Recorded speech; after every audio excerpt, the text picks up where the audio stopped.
Let's get King Academics online. All right, chat. I'll tell you the plan of the day. I think I'm gonna bang out maybe 3 to 4 hours now, and maybe bang out like 2 to 3 hours later. Just catching up on stuff, kind of like just kicking it on stream. Obviously, I should have streamed yesterday. Caught up, didn't get a chance to stream, so trying to make it up. Don't worry, I got my little morning coffee. Some people like espresso. I like Don Julio. Okay? Who sing that song? Don Julio, Acafulio. Who sing that song? Anyway, I always say when I'm refreshed, y'all get a way better stream. That's why sometimes at night, I don't like to stream. Anyway, we'll get into it. In hip-hop today, I'll tell you what I got on my list, and I want you to give me some things on your list. Let's compare notes. Y'all. So we're going to talk about this Boosie thing a little bit more. I felt that there was so much miseducation or misinformation actually about the whole Boosie thing and him with the party. We want to talk about that a little bit more. Chris Griffith, we were supposed to actually have him on last night. He was supposed to be on last night. He was going to detail by detail, play by play, explain how Stephon Diggs almost nutted on him. But yeah. So he's going to come on. I don't know if he's coming on during this morning session here, but we might try something, optimally, I'll get to like a really good schedule with y'all, where I stream in the morning and stream at night. And it's about 6 hours, maybe like a 3 hour in the morning, 3 hour at night. It kind of breaks it up. I don't know if y'all like one long stream. Maybe if I break it up, it's more, potent, whatever it is. But in an ideal world, we'd have like a schedule like that, right? But until then, we're just thugging it. Devin Haney's paying out $20,000 for Lena Syed. I think that was interesting. He took it as an opportunity to flex because his finances became public. It was told that he made $400,000 a month, which obviously is dope. That's $4 million a year, which, by the way, I also thought that was a flies trap. And what I mean by that is that his income, he's a boxer. His income is solely based on fights. There's going to be a time where he might not be as potent as a fighter. There's going to be a time where maybe he's not getting paid as much for fights. We've seen it happen before. We've seen it happen to Adrian Broner. So if that's the thing, and he's bragging like, oh, I'm getting paid $4 million or $400,000 a month, that equates to about like $5 million a year. Bro, you're not always going to make that. So you flexing like, nah, I don't give a fuck if I'm paying $20,000. It's $20,000 for 18 years. That's how it works, right? So if you're going to be boxing and squabbling, you're going to be like Floyd out there trying to get some exhibition fights in fucking Uzbekistan, right? So I was kind of like a little puzzled by that. Because if anybody realizes boxing income, NBA income, NFL income, you have about a good 10-year window if you're lucky where you're kind of getting it. And by the way, at the beginning of your career, you don't really get it, right? A lot of these guys are fighting for $80,000 the first like 10, 15 fights. They're fighting for, they're lucky when they get $150,000 until they become like a main card guy. Like you're not really getting paid like that. So when you're in kind of like, this is the prime of his career, he is getting paid, again, probably $5 million or whatever. Like on average, if he takes 2 fights, he gets like $2 million for one fight, $2 million for another fight. There's some other promotions and blah, blah, blah. His income adds up to $5 million.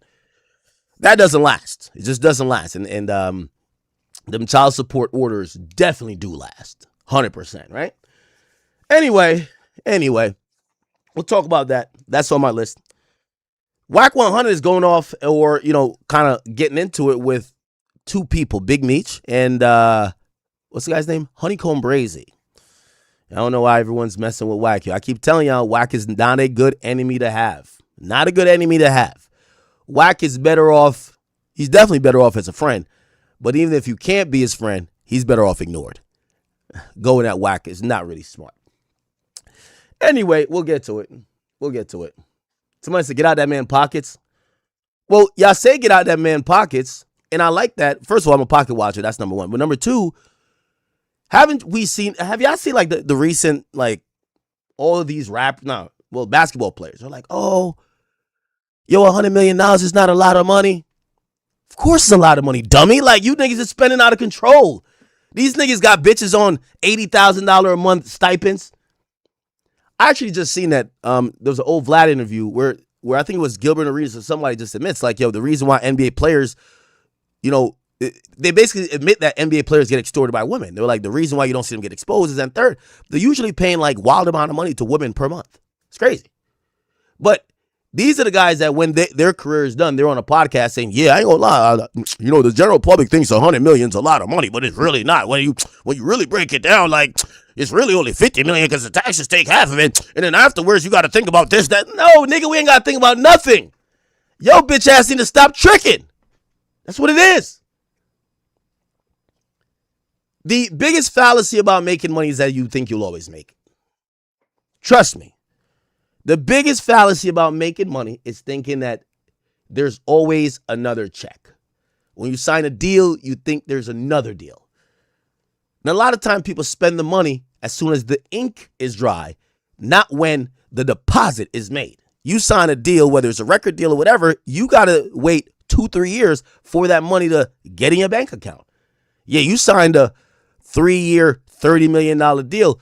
Hey, you're not getting $30 million up front, but you start living like you got $30 million up front.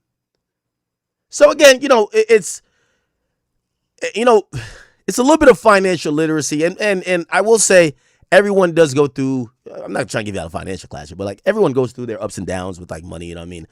Shit.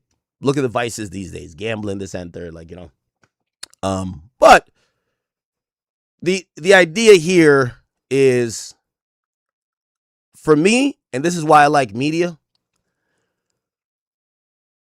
there isn't like this particular date where I'm like, all right, you're washed now. No one wants to sign you. Your checks are done. Hoped you saved up, buddy. You know that joke when they be like, yo, it's time for like Lebebe to go get a goddamn CDL. Like at a certain point, you say to the entertainer, it's time for you to get the CDL, my nigga. One thing with media is that that's just not how it works. If you're a football player, that's exactly how it works. There's going to be a time where you're getting $20 million per season, especially in the NBA. They give out them checks. There's going to be a time that all of a sudden you're a free agent and they say, now we'll give you 3 years, $14 million. So you just went from $20 million a year to now $5 million a year. But you think you going to like, unless you like Kawhi, you ever heard the story about like, they say Kawhi is very frugal. Kawhi, frugal. Tim Duncan was notoriously frugal, which that's why he should knew his girl was going to cheat on him. I don't know if you heard that story. They said Tim Duncan's chick cheated on him. He's over here like fucking doing hook layups and all that type of bullshit. I mean, that nigga playing for the Spurs, like him and the Admiral. Yeah, all right, nigga. Nigga was admiring your bitch's pussy.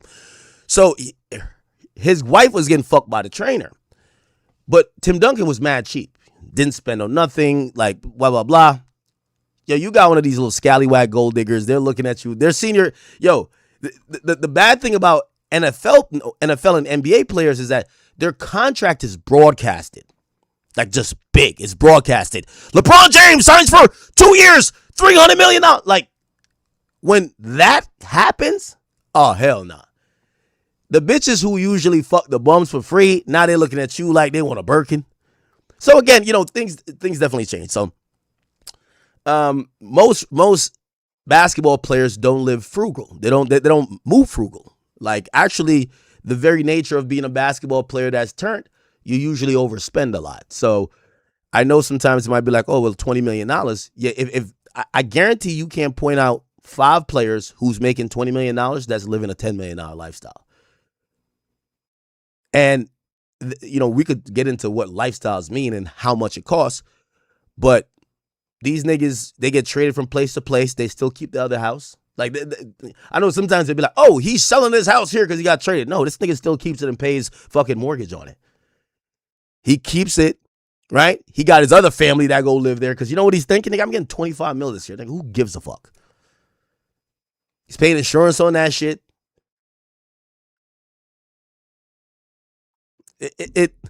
I could see how an NBA player could run through it if they are in the mindset of, I'm going to keep getting that money at least for a longer time than they actually do. Anyway, we'll get into that a little bit. And I didn't really have that much to really talk about, so you guys let me know. Of course, chat, y'all got to go check this out. I'll give y'all a shout out if y'all cop anything from our store today. We got the hottest merch in the land. Hottest. We got the Academy Iceman jersey out now. The Academy Iceman jersey out fucking now. This shit is fire. Verselli can't get this quick enough for me that I can wear it on stream. Verselli, 2-day shipping, gang. I need this. I need to wear this on stream. This is fire. Okay? The Academy iced out jersey. We got a bunch of stuff on there. Show, I'm getting preppy on you bitch ass niggas this summer. I ain't gonna lie. I'm getting preppy. Yes. Oh yeah. I'm getting preppy with the polo shirt. Don't you worry. Now, you know me, I love my little basketball jerseys. So we got the Raptors joint. You know what I mean? Listen, the 6 side is treating us good. By the way, we're coming to Toronto. We're coming there. By the way, oh shit, your Verselli is ill. The nigga iced out the store logo. Oh, this nigga's ill. What? That boy is ill. I like that. If y'all cop anything, it'll give me an alert. I'll fucking shout y'all out or something like that. Okay, we got the Academy Worldwide t-shirt. I like that shit too. Okay, I'm fucking with these joints. Verselli be coming up with some shit, man. And we got some for the chat queens. We got some skirt sets. We got some, what is this, boxing t-shirts. Y'all niggas box? What the fuck? We got boxing gloves. Damn. Did y'all see that shit with Streamer University? The nigga went up to DDG brother, threw him a glove. I think it was McQueen. He was just like, yo, I need that. Let's get the friendly fade. He just threw the nigga the gloves. That was crazy. And we got a shot glass. All right, we're doing good. We're doing good. I got this windbreaker jacket. I love it. It's upstairs. Anyway, go show some love if you can. Theakademy.shop, please. Go check out our newest release collection. I appreciate all you guys. Okay. Let's compare notes. What do y'all want to talk about? Y'all can lead the stream. You said Dub folded? Don't talk about Dub like that. Hey, what do y'all want to talk about first? This is y'all's stream. Y'all let me know. The Travis Scott lawsuit. Ooh, thank you. I'll add it to my list. We could even start with that, to be honest. Truth be told.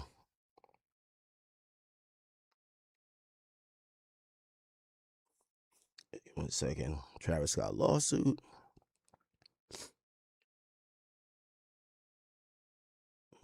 Le Bebe. Yo, that nigga dropped a song last night, and I'm going to be honest with you. Yo, chat. Matter of fact, we got to start with that. Thank you for that. Yeah, chat. You know I'm on bad timing. Yo, Le Bebe dropped a song last night, and you know what I realized? Did y'all hear this shit? Why did I just type in Le Bebe like it was actually going to come up?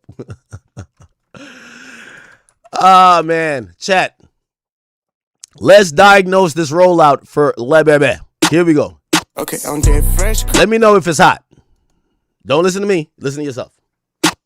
The tough talk, we've killed it by Le Bebe. No more tough talking. Okay?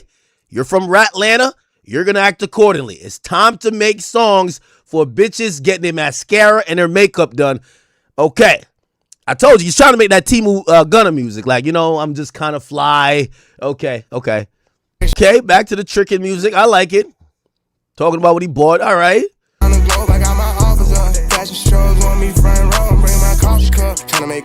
Dude, that's a new frontier. The fashion show music. Right? Niggas is making fashion show music. Niggas just want their music in the background while some bad bitches walk up and down the fucking runway. By the way, I listened to the song already. Truth be told, and listen, I'm gonna come clean. This song is not trash. This song is just a definition of mid. I gotta be honest with you. You know, I'm glad Lil Baby's not in like a run where he's dropping all heat. Like, I like the mid songs. He'll catch one here or there. But I'm gonna be honest with you. Ever since they cured COVID, it's like Lil Baby, they cured Lil Baby too, bro. I'm telling you the truth, dog. Lil Baby ain't really been popping since was COVID times, bro. Let's keep it a bean. The moment we took off the mask, it's like we cleaned our ears out, nigga. We haven't heard a popping Lil Baby song since. You feel what I'm saying? So thank you, Lil Baby. I mean, he'll get some plays. It'll get some plays. If this is the lead single, it's not a hit. It's all right. You know what I mean? Mid. I won't. I'll skip it, but you guys don't have to. Yeah, I ain't gonna lie to you. I'm telling you, ever since Dr. Fauci cured COVID, my nigga, it's like we cured the fucking sickness. We cured the world of having to endure Lil Baby's music. He ain't been the same. His last popping album was 2022, nigga. We took the mask off, we cleaned our ears, and we realized this nigga's hot garbage. Okay? Rapping about the same shit, repetitive, mush mouth, can't pronounce shit. Yes, we have cured ourselves of Lebebet. Again, just me being honest, I think this is just a average song. I would be panicking if he was putting out that fire. Like, if he was putting out heat, I'd probably have to act like, yo, I'm I love when a rapper that I'm into it with helps me out when he puts out some average. Well, I look when he put out trash. This is not trash. This is mid. So it's cool. Shout out to Lebebe. You know, he'll keep giving us a reason to get up, go to the fucking speakers, go to the fucking Bluetooth device, and switch the fucking song. Thank you, man. He's making niggas like me work out. Yeah, so I'm going to call this one a skip. Sorry, all right? It's just mid. It's not trash. All right. Okay, I think he's releasing 2 more songs. He still got, he might drop a banger, and I might have to fall back. Like, I pray to God he don't. If Lil Baby drops a banger and I got to like, oh shit, is this, what the fuck? This shit is, but as long as he keeps dropping mid, the flow, but whatever. He's trying to switch up the flow. I do like, I like that about it, but it's not like a smash. Whatever. 2 more singles from him and then we're going to get an album. We're going to see also, this is a state of Lil Baby. We're going to see how his music is going to perform. Now, I'm telling y'all that I don't believe the general public has a demand for him. I do believe his music still works outside because he's had a good catalog. I still think, like, he's about to be at Amarant Arena. I think people will go to his show still. But he's running on fumes. So I want to be very clear on how I see his career. He's not where Future is. Like, Future, people expect heat.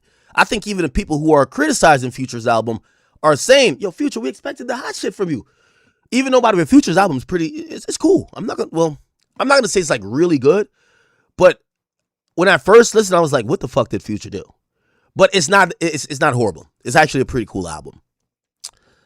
But Future, like even him doing 135, I always tell you, your last album sells your next.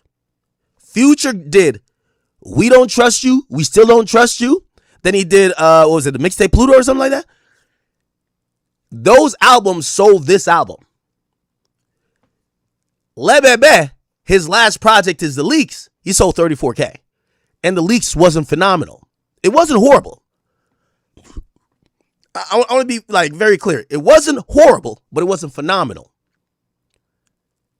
So I think that he's caught in a whirlwind of mids. So he's giving us mids. And the mids isn't going to bring him to where he used to be. Because when he dropped My Turn, he was on like loud. Like that nigga was going crazy on everything. Right? Right now he's giving us mids. And that's why I think he reverts a little bit more to the pack. He's going to do under 100K if you ask me. Now, granted, now that I'm saying it, and I don't know if people try to like these days, you got like the haters in like the media now. They're trying to like act like, nigga, my voice dictate budgets. It happens all the time. If he's going to do 85, watch. Well, I'll analyze it anyway. The label's going to buy those 15,000 records. They're going to get them to 100,000. But we're going to be able to see it. It's going to be in pure sales. If Lil Baby does anything more than Drake did 10,000 pure sales with Iceman. If Lil Baby does anything more than 10,000 pure sales, clearly his label bought the records. That's how it works. The way you get your sales up now, your label buys the record. Like, with all due respect, I don't even want to air no artists out because an artist, damn, I want to show you the finesse. Because the Billboard rules allows these things. All right, I did some with an artist. The artist gave me 12 CDs. It was like, nah, this is just gifts. This is like whatever. Why would an artist give me 12 CDs? Do you think those were free, or do you think those counted as sales? Their label rep put a little gift bag for me, and it's 12 CDs. Bro, those counted. Who bought them? Not me. The label bought them, my nigga. Like, the label bought them, and they're handing them out. That's it. Now, when you look at that person's first week, you see that reflected. It actually reflects in their sales. Oh, when did 40,000 people buy this shit? They didn't. The label bought it. So there's a lot of finesse you could do. I'll give you the inside baseball shit when it comes to Baby. Baby was beefing with his boss. He was calling his boss a snitch because Young Thug brainwashed him because he's a fucking retard. Like, put it like this. How Young Thug get accused of snitching and he brainwashed you to call the nigga cutting your checks a snitch? Like, so you're not going to call the nigga brainwashing you a snitch, but you're calling your boss who cuts the check. So for that alone, P already sold QC.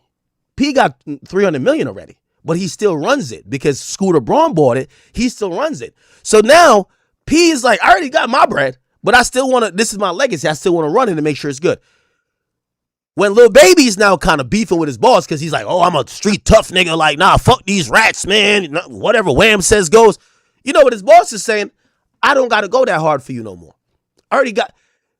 Remember, he sold QC at the height of Baby's career. He don't give a fuck if Baby like go crazy again or Baby fall off. Now he's going to do Baby right, but that's the reality of it. So, I don't know. He might not have that incentive to look at it like, yo, we got to go finesse them sales to make Baby look like he's still popping. Because you know what's happening right now, right?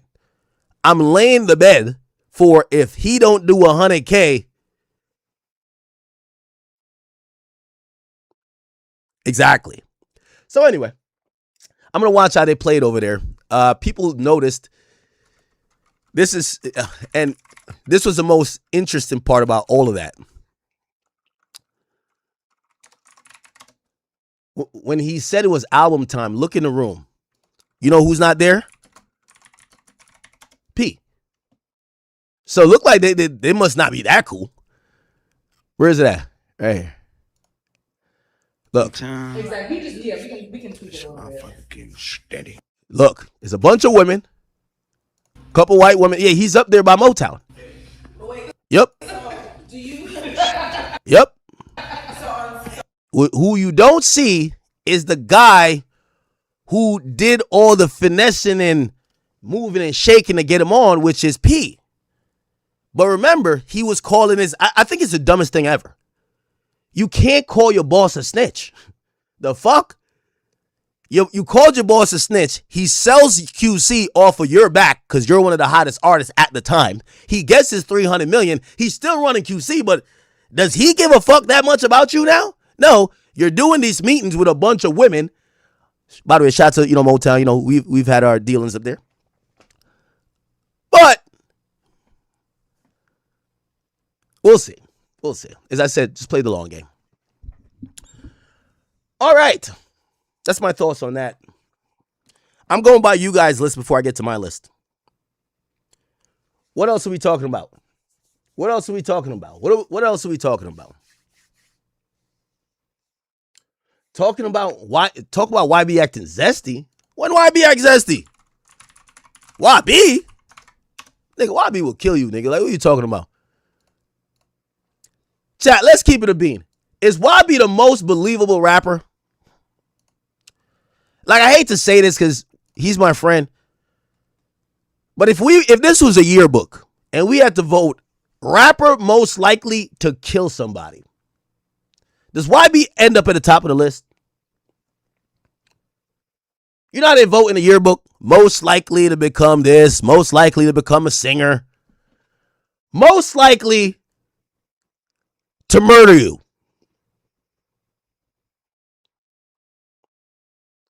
I think YB is one of the most believable rappers. I still can't get over this nigga has a show on the side of his face. Somebody said Pooh Shiesty? Yeah, nah, Pooh Shiesty's top of the class. Most likely to rob the principal. That's Pooh Shiesty. Most likely to rob the principal. Pooh Shiesty.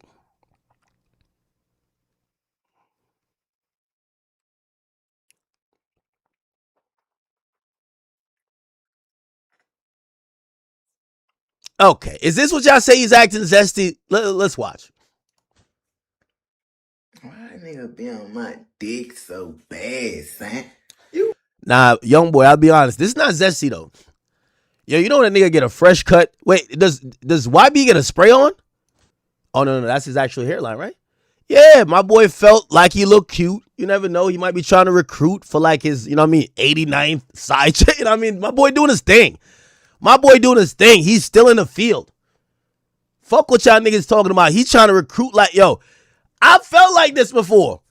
Nigga, like, I just got my hair done. Like, my shit is like, I feel good. Like, yo, chat, like, look at my page. I posted a video like this. Nigga ain't zesty. Nigga, I gotta let bitches know I look good.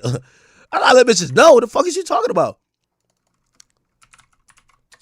Chat, if y'all say y'all never did this, y'all too tough for me. Y'all are too tough. Which is I felt I look cute here, nigga. Even in the shebang video, I felt I look cute, nigga. I look cute. All right, get her out of here, man. I look cute. You know? Little lollipop head ass nigga. You feel what I'm saying? Like little melon head ass.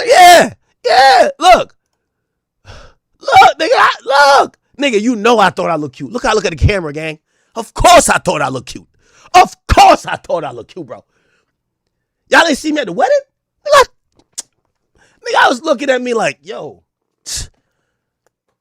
I see why Daphne Joy want a nigga. I see it. I could see it, gang. Y'all never did one of these? He felt cute. I felt cute. Pause. That's not gay. That's gay. It's not like he arching his eyebrows. He arched his eyebrows, chat. Is he doing, like, even, no diss to, the boy, but he not even doing duck lips. He's keeping it a bean. No duck lips. He's not arching his eyebrows. He's not, like, doing, like, a feminine pose. He just kind of show you, like, yo, I don't got to be screaming at the camera all the time. And I just got a new cut. He probably just got it, like, did a facial routine and all that. His girl probably got him right. Look. Plus, I don't know if you realize, I remember he called me when he just got these little joints in his eye. I don't know how, I guess they hook into your skin. That kind of seems scary, huh? He want to show off his little diamonds, the big earring. He want to show off that, yo, he's still down to kill you and bury you in the backyard. He want to show off the cut, the hair. And he's still got the tennis chains on. Like, what's up? That's not gay. That's gay. Somebody say he wore makeup. Nigga, he only wore makeup, nigga, on some shit where, like, nigga, you know how niggas wear a shiesty when they about to do some shit? Nigga, he trying to disguise himself. This is a real killer you talking about. We talking about YB, nigga. We not talking about, like, your favorite. We're talking about YB, nigga. Stone Cold Killer, nigga. It's called dermals. Dermals. Is that more for girls, though? I think like a lot of rappers, I feel. Don't Cardi got one of those? I think when they're going for the little rock star look, they do that. That's gay? Okay. Why nigga be on my He got the teeth. I don't know what he did to his teeth there, but. dick so bad, son? You bitch ass nigga. Bitch, you just get on my nerves. Bitch, with your ugly ass. Bitch, I probably got your hoe on the way to me right now, nigga. Yo, YB been doing so much skincare, you can't even see the dent. Where the dent at? Where's the dent? Everybody know he got a dent in his head. Where's the dent? You can't even see the dent. Look, check this out. I done fucked around and posted that video of me eating, and he found me. Yes, sir. I've been waiting for. Oh, hell nah. This nigga found Ray 2.0. Fuck. Yo, ever since Castanet bumped into that Ray nigga, that nigga ain't left the U.S. since. Check his visa. Check his passport. ICE! Chat. This is Ray 2.0. Yo, if this nigga come back to Baton Rouge, yo, please don't let this nigga come back to Baton Rouge with motherfucking YB. Please. Don't let this happen. Don't let this happen, bruh. whole day, 24 hours in this place. No cap, no cap. Check this way. Oh, he got them black forces on. Yeah. Oh, nah. Fuck with him, nigga. Yeah. I ain't gonna lie, that nigga will fuck Ray up. I think on black forces, that's bad timing. That's bad timing, chat. That's bad timing. That nigga's on bad timing. Look, check this out. I done fucked around and posted that. Yeah. YB's doing his thing, man. He's doing his thing. He don't look gay to me. Yeah, I seen the song. Let's vibe out again. Even this video, you could tell when a nigga feel good and he feel like he look good too, bro. I'm telling you.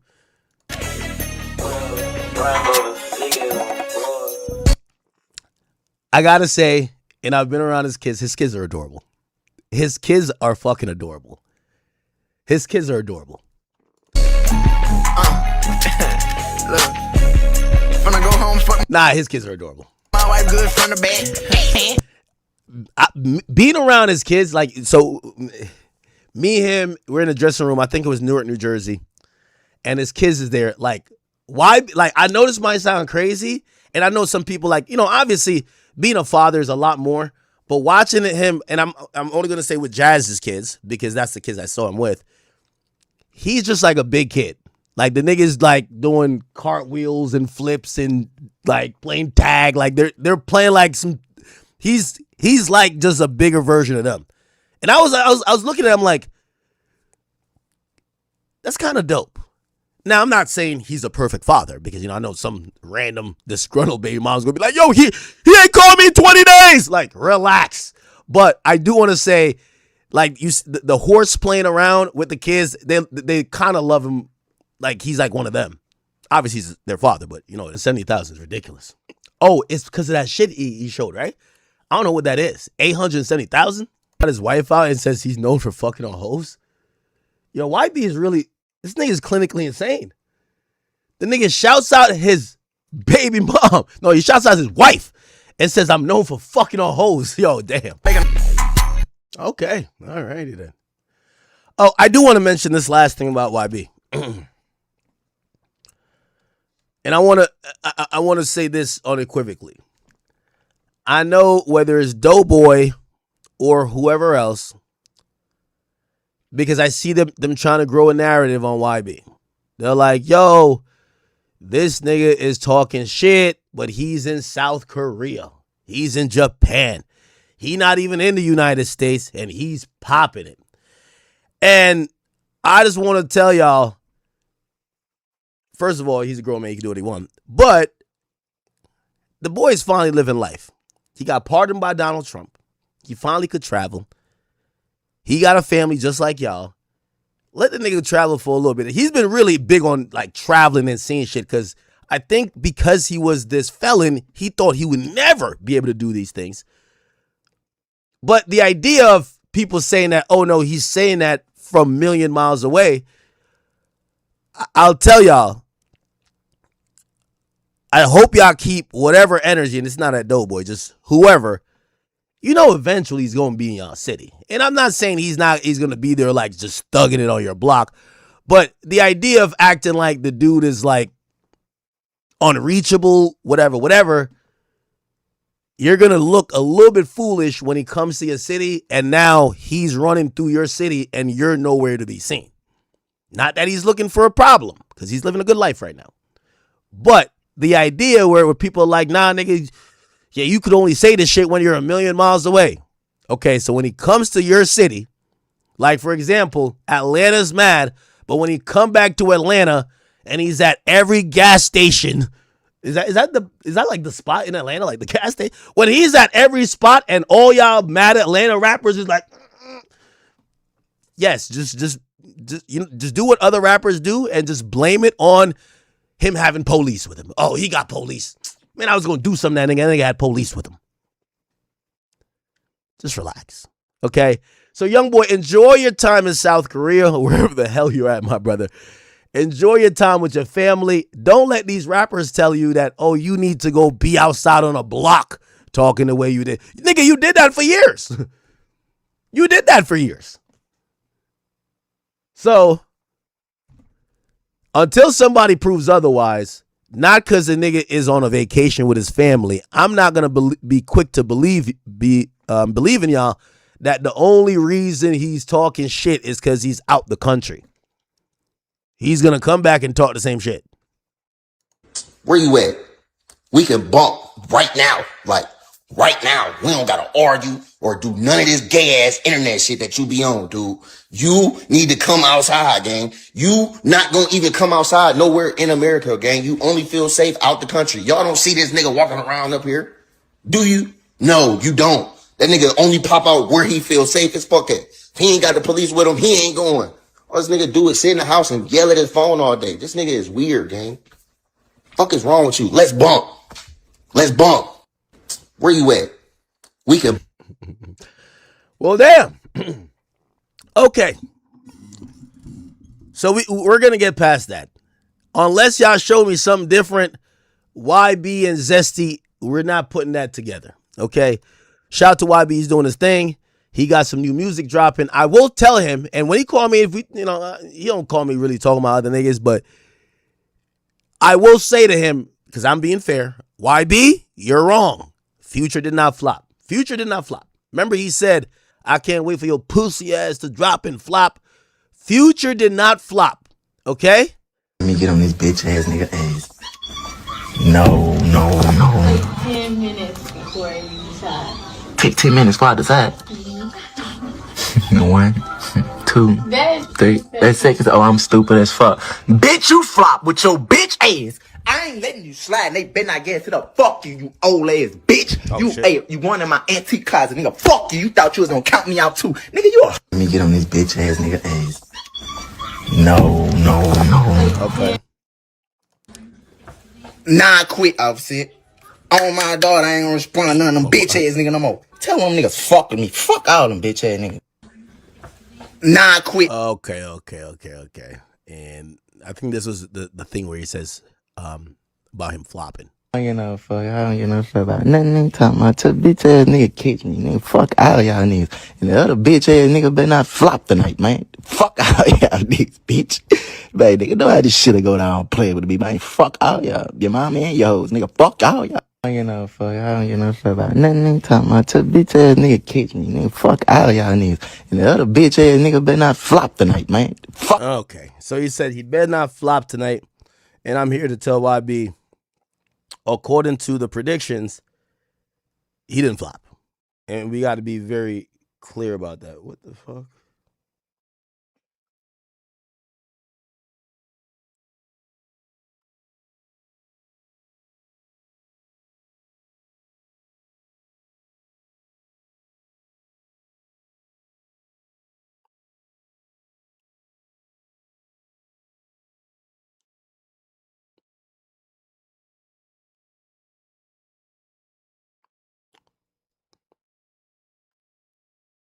Okay. Anyway.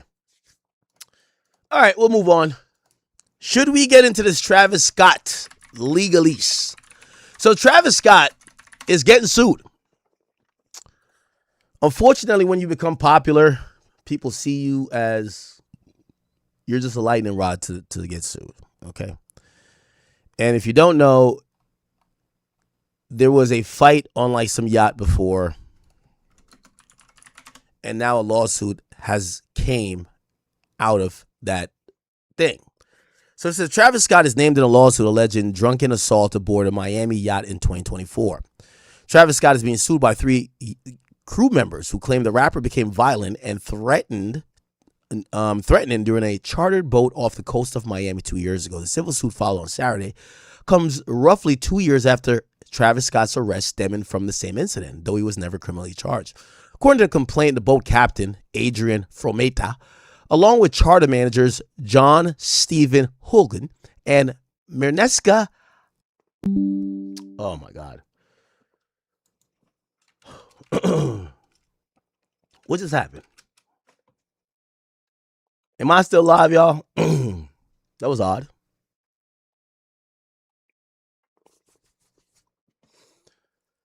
Did the service cut?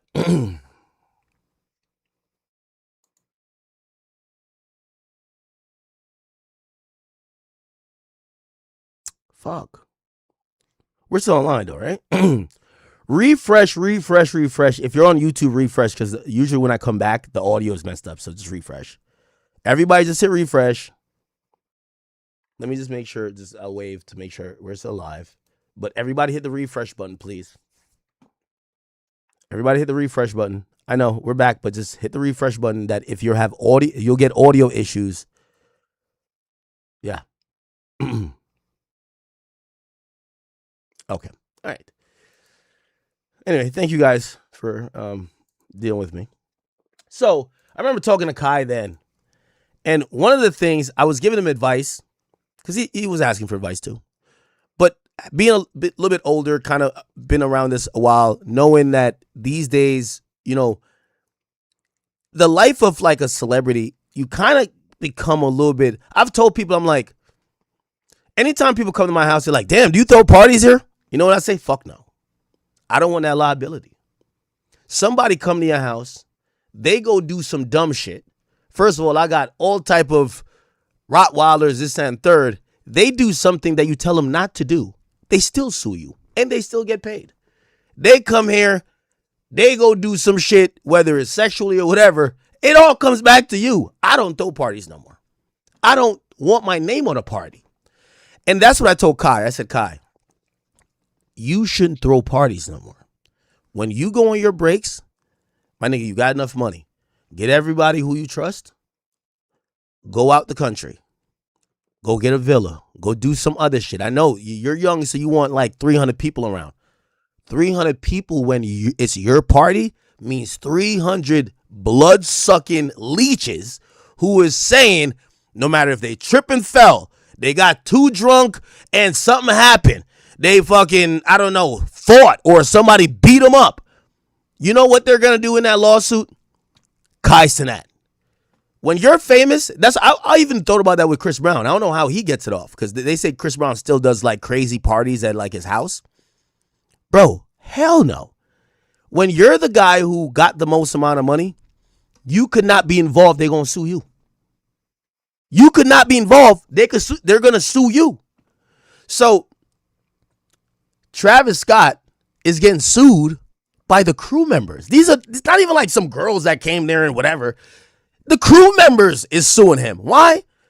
Bro, they know how much money he got. They probably talked to a lawyer. They know that this shit went on TMZ. By the way, we're going to show you the arrest footage. And you know what they're probably saying? Some lawyer probably said, dog, did he verbally shout at y'all? Was he acting erratic? Did he break nothing? Did you feel threatened? Bro, we could get an easy bag off of this nigga. He's worth so much. Even if we just break off and get like a little 80 bands each, we're still good. It's nothing to him. 80 times 3, that's $240,000. That's nothing to Travis. Sue this motherfucker. That's the problem with like this celebrity culture. Because genuinely, you walk around as a victim if you deal with strangers. So that's why a lot of celebrities, you insulate yourself. You don't deal with outside people. You don't deal with strangers. You keep a small circle and you create your own world. You don't want to go out. You don't want to throw parties. You just do your own thing because people are going to sue you for no matter what. Travis Scott, if Travis Scott got a party and he got like a big, you know, sometimes you'll like these modern houses that have like these glass, whatever. You walk into the glass, right? He ain't do nothing. You walk into the glass. Oh shit, your nose breaks. You sue Travis Scott. What the fuck? That's how you work. Yo, he didn't have proper signage. That da-da-da-da-da. I got injured when he... You sue the nigga. That's how it works. You sue him. You sue him and you just get bread. It's easy because here's the reality of it.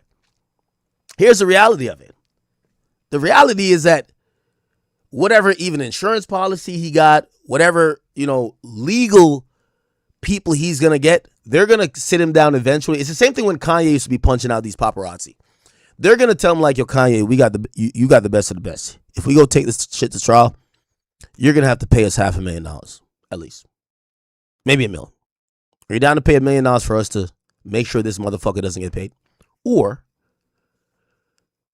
they're fucking broke. You're rich as hell. Give us $200,000. We'll settle this shit. Unfortunately, that's how most of these things work. Chat, I'll tell you this. My dog, so I had a dog bite case. It just got settled. When they told me the amount it got settled for, nigga, I was so mad. I was like, what? And they literally told me this. This is act. Well, your policies, whatever, but you're a celebrity. For us to take this to trial, they're going for a wild amount. You know, Pluto bit a bitch, and the bitch wanted like $800,000. Like, what? What? Crazy. Like, I'm like, shorty wanted 800 bands, bruh, for Pluto. I'm like, man, show you if you don't stop. Boy, if you don't stop. But eventually, they settled. We did settle. And the settlement, this is how it went. Not everything was my control because my home insurance is going to deal with it. They said, yo, check it out. First of all, you're a celebrity, so we can't, like, for us to even schedule a trial and do it in this, are you going to dedicate that much of your life towards making sure Shorty didn't get paid? Because, chat, I'm going to lie to you. I'm going to give you a little more details. I shouldn't say, well, I mean, this shit's already settled. Bro, the chick tried to finesse. Her own baby daddy hit us up like, yo, I know she was trying to finesse y'all for bread. I got a baby with her. She plotted this shit. I got proof she plotted. Her own baby daddy came to us like, I will testify for y'all. Literally. And that's why I was kind of mad that they even settled with this chick for what they did. So the chick really came over here. I told her, don't fuck with Pluto. Pluto is a demon. Like, nigga, I got this nigga that if all of these fucking ops, they do anything in here, nigga, I need Pluto to be able to, a nigga. Word up. Bro, why you fucking with my... Anyway, her baby dad had proof. Literal proof. That she was finessing the situation. Here's how this works. I'm gonna give you a little bit more, and this is how people extort rich celebrities. So, Shorty had a kid after, like, she used to be like a dancer or something. She had a kid after, like, whatever. The way how it works with, like, dog bites, it's always the owner's fault. Even if the bitch is in my house, I told her, my dog is not friendly. Pluto does not like nobody but me.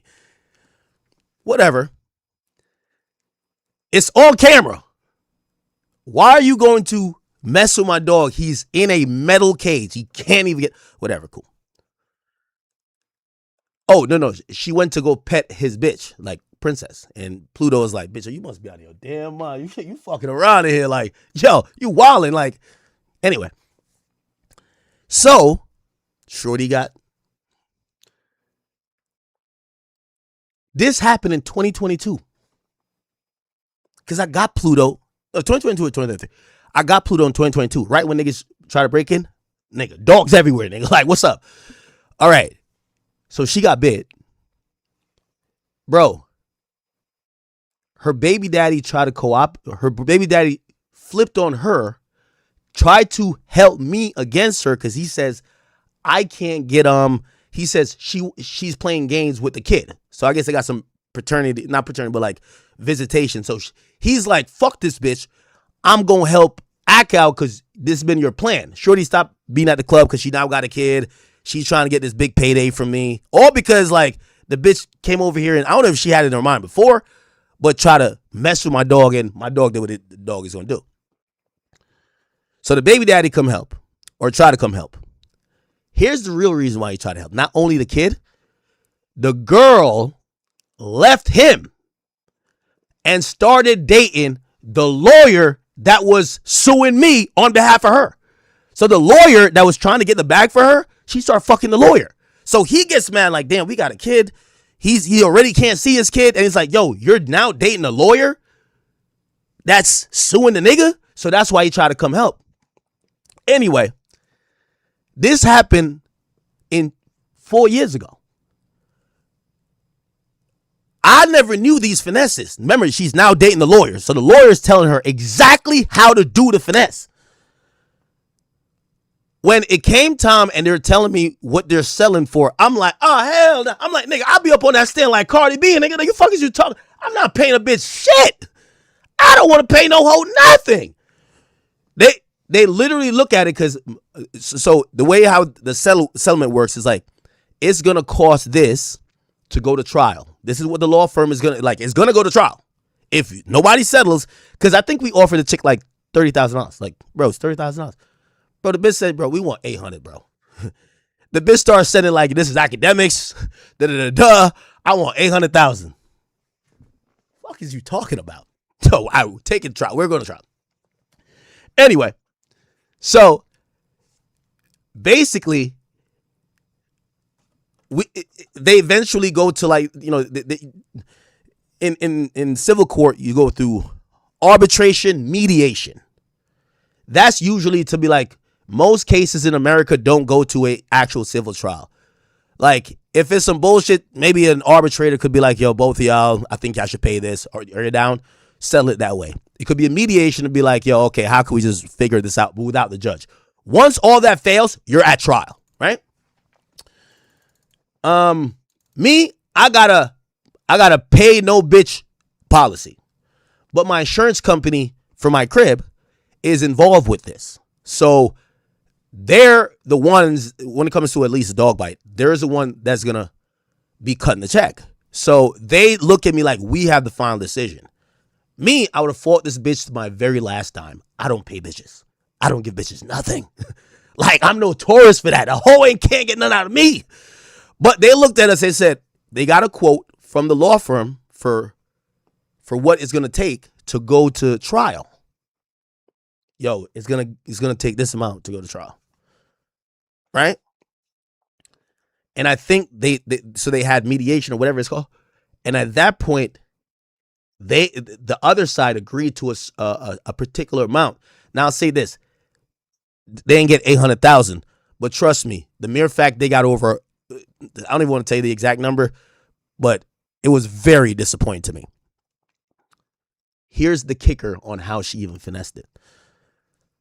Bro, when she got bit, we took her to the hospital. She wanted my assistant to leave. Like, nah, just leave. The hospital gave her a little tetanus shot, bandaged her up. Nigga, she went home. Shorty went home, knew a doctor nigga that she was fucking on. She hit the nigga up. He came to her house and gave her stitches. She came from the hospital. They didn't give her stitches. Say, yeah, it's a dog bite, whatever. You just need to bandage, blah, blah. She got stitches in her fucking like kitchen, my nigga. Cool. That was then. I had sent her some bread because she was like, yo, I can't really work. I said, I got you. I'm going to take care of you. It's fine. I sent her bread. Bad decision. Shorty later, when she filed a lawsuit, claimed the bread I sent her, because it was bread for like, all right, nigga, I know Pluto, Pluto did this big one on you. I get it. I sent her the bread. Nigga, I even told my lawyer, I'm like, nigga, I sent her bread. Like, I don't even know why she filed this lawsuit. Like, I sent her bread and she filed the lawsuit. My lawyer said, and this was me, dummy, that's me. It's like, bro, did you make any notation? Did you have her sign a contract saying I'm sending you this money because of the dog bite? I said, no. It's like, yeah, this bitch is going to claim like you paid for sex, my nigga. Like, she's going to be like, no, he paid to hang with me, or no, this was a gift. She claimed that the money, which was, I gave her a month of her like salary or whatever, because she said she couldn't go back to work for month. She said, no, that money wasn't because I got bit. He just wanted to give me that. I said, I'm like, Drake, what the fuck is you thinking? So I'm looking at my lawyer. They're like, yo, you don't have nothing on paper saying you gave her the money for that. And I'm like, whatever. And they said, yo, the lawyer who picked it up, they realize who you are. They realize how your policy could be. And they're trying to get the max amount. Now remember, max amount. So now I give the whole story to the lawyer. They're like, yeah, they're acting like they got the stitches, and it was that bad of an injury. They got the stitches at the hospital. No, she didn't. Okay. She went back to work 3 days later. She claimed she couldn't go back to work for a month. 3 days later, she blocked me from her story. I found out otherwise. She worked at some club in Philly. Bitches in the club 3 days later, after Pluto did his big one, nigga, like she's still back there, but she's claiming she couldn't work. So I'm looking like, if we go to trial, we finna smoke her ass, because like, nigga, this bitch is lying. She is lying. But she's doing everything to get the big payment. So the stitches adds on to the payment. I'm gonna tell you how they look at like payments for that. It's been 4 years. 4 years. It's been 4 years, and in December, Shorty goes and gets some crazy, because she got bit right here. She goes and gets some crazy surgery, nerve repair. She claims she's been having like debilitating pain. She has a kid now. Every time she picks up her kid, the fact that Pluto bit her 5 years ago, she has extreme pain. So she has it. So, and that's what I was even talking to my lawyer. My lawyer's like, once they get surgery, bro, the money jumps to a certain level.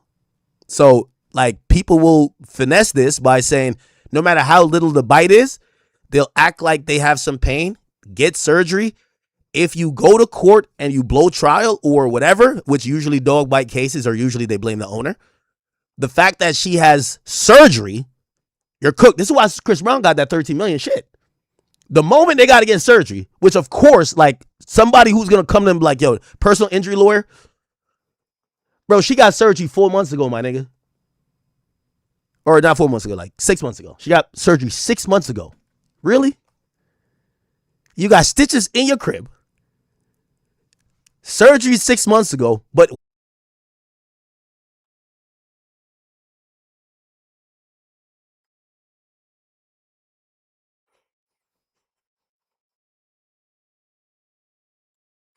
yeah. So my bad. I don't know what happened. So anyway, Shorty. So basically, it's the finesse, my nigga. She got the surgery to make sure that now we know, like, yo, bro, whatever money I thought, yeah, because we were trying to give a little 30, 40,000. Like, nigga, the insurance is like, yeah, that's kind of what for because we got pictures of the dog bite or whatever. Like, yeah, Pluto went crazy a little bit, but for that, normally it's like a 30 to 40 grand type thing. She did the most. Oh, my hand. I wake up in the morning, my hand is whatever. Like, yo, I got a baby now. When my baby, yo, this is what she said. When my baby cries and I gotta lift my baby up. When I gotta lift my baby up, I have pain throughout my body. So now, and I just got surgery because it was bothering me like that. A doctor wrote up some shit. I was like, yo, gotcha. You know what I mean, chat? The next time I fuck one of these bitches from Philly, nigga, like, yeah, I gotta keep y'all in the hotel, man. Fuck out of here, yo. I told her so, man. Pluto's here to kill, like on some real shit. Oh my God, looks so cute. Pluto do not look cute, nigga. You think he a model? He ain't no fucking model, nigga. He a demon, nigga. The fuck is you thinking? Anyway, she got what she got. But I only say that because when shit like that happens, you get to realize, like, as a person of interest or person they think got money, bro, you're just a target. Like, even the Travis Scott shit, we gonna watch the video, bro. I'm pretty sure, like, he probably wilded out. Come on. He probably wilded out a little bit. But, bro, he ain't go that crazy. But he's getting sued even by the charter people. Look, court documents allege on this day he chartered a 105-foot yacht called the Carpe Diem for a cruise along the Miami coastline. He's accompanied by 3 female guests. Frometa, initially the only crew member aboard, claims his attitude shifted as the night progressed. He became increasingly intoxicated. She says she made the call to end the charter early because of his escalating behavior, but he balked at leaving the boat once he returned to the marina. The lawsuit describes a sudden physical altercation, alleging that Scott shoved the captain from behind before striking him in the neck and chest area. The complaint further alleges that Scott then began shouting at Frometa and issuing repeated threats against his life. He says he waited for backup, and his bosses and Hasavanik and Hogwin arrived at the scene roughly 10 minutes later. The situation reportedly escalated further at that point, with Hogwin claiming he was knocked down during a subsequent physical altercation. Per the lawsuit, they retreated to the yacht interior's cabin, holding a glass door shut from inside while he tried to continue the threat and force his way in. Law enforcement eventually arrived to control the situation and arrest him on the scene. He was booked for charges of disorderly conduct, intoxication. Now, chat, this is the setup and the play. If you saying he whipped your ass on the boat, the police pull up, why don't they lock him up for assault? Because y'all don't mention no assault. They don't mention no assault. So why does Travis Scott get locked up? For intoxication and trespassing. The prosecutors declined to pursue criminal charges, And he shared his mugshot publicly and went on a step further by selling merch and featuring the photo. The plaintiffs argue that the decision trivialized what happened and compounded the harm that they say they suffered. Why they didn't tell the cops that? 3 members of the crew allege that they experienced both physical injuries and lasting emotional distress. Oh my God. As a result of the encounter. The lawsuit lists multiple causes of action, including assault, battery, false imprisonment. Oh my God. Now, do y'all remember this fucking case, bro? Do y'all? So, I ain't gonna lie, Travis was wild drunk. He was wild drunk. You got it? Travis was wild drunk. Here we go. This is it. You gotta go shake my hand? No, I have. Okay, what's your name? You want me to sit down with you? Yes. What else you want me to do? Because I'm. Everybody with me? They with me, mama! You said if I just stop walking, I'll stop walking. Yo! Everyone put their hands on their head. Everybody put their hands on their head. Everybody put their hands on their head. Come here. Do you have a firearm on you? Sir.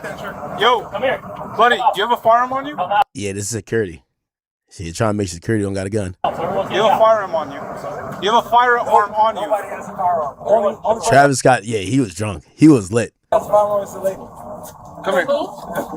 She's the only one that had a firearm. Nah, that's low-key snitching, Travis. She the only one that got the firearm. She got the gun right over there. The gun right there. The gun. She got the gun right there, over there. She's right there. I'm right here. Just go over here. I'm right here. I'm gonna take his bag off you, right? Bag is off you. Just have a seat right here. Now, remember, you're going to hear them talk even to like the captain or whatever. None of the captains mentioned that they got their ass whipped. Having a seat right From my recollection. We will look again. You have anything on you? Nope, nothing on me. I rented this boat. All right, then.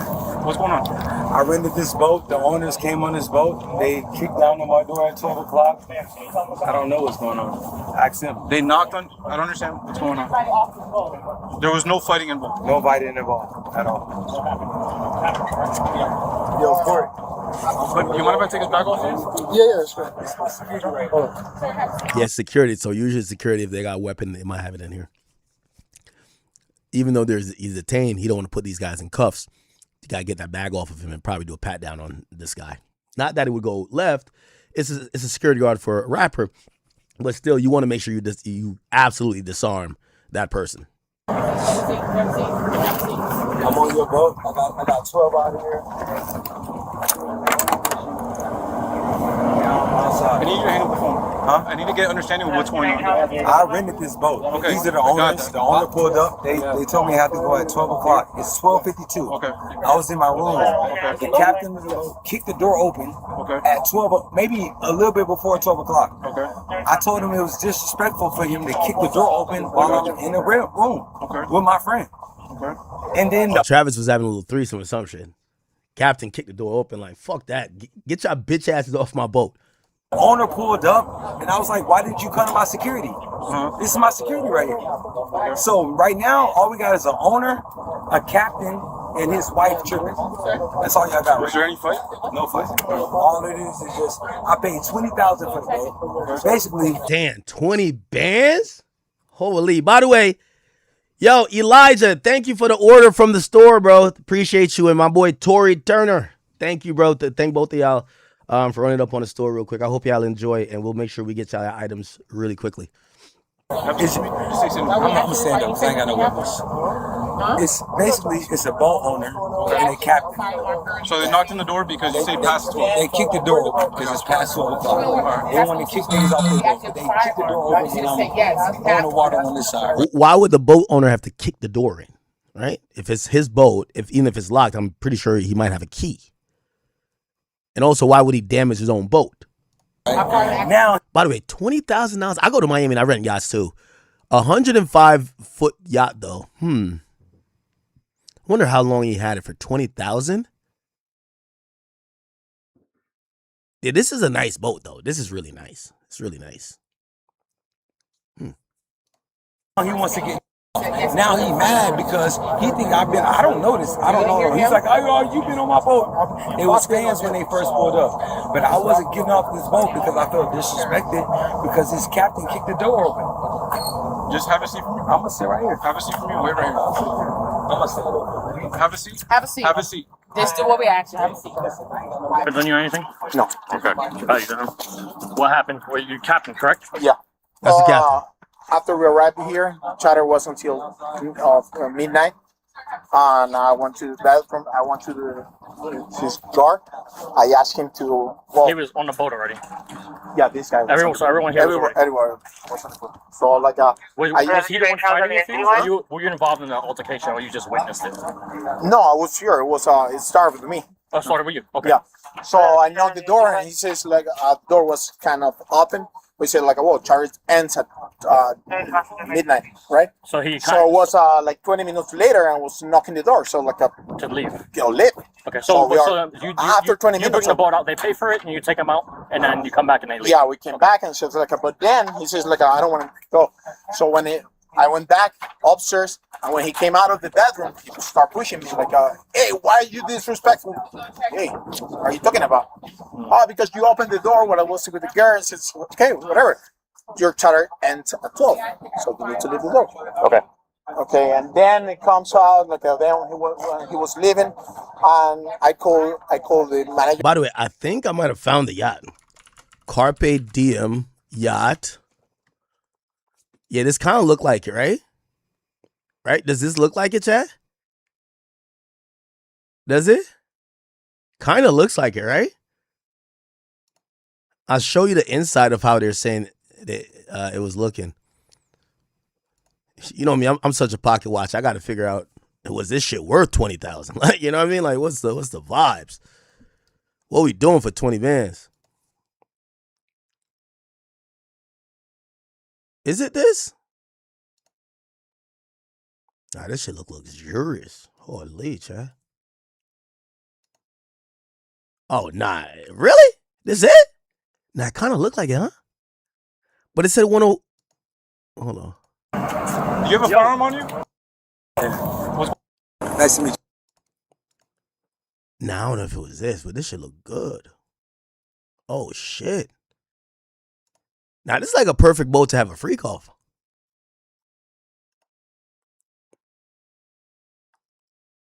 Yeah, you can't kick the door down when Travis Scott having a good old orgy. You got to wait your turn, gang. Or if you the boat owner, like, you got to wait till that nigga nut. Pause. Real talk. They got paid $20,000 for this nut. What are you talking about? Nigga, you ain't kicking no door. Nigga, like, oh, shit. Oh, this look fire.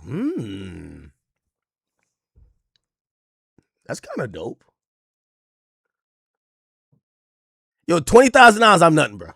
I'm not, bro. Like, $20,000, I'm on my Tupac shit. Mama told me never stop until I bust a nut. Fuck the world if they can't adjust. I'm telling you. I ain't fucking a yacht, though, yet. My next yacht, I'm on that.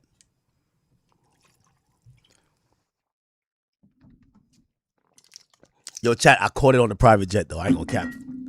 Yo, but the air hostess came in and would be like, yo, y'all should have started, because... Let me stop. I called it on the private, the PJ. Yo, the air hostess was mad. You could tell this what niggas do, bro.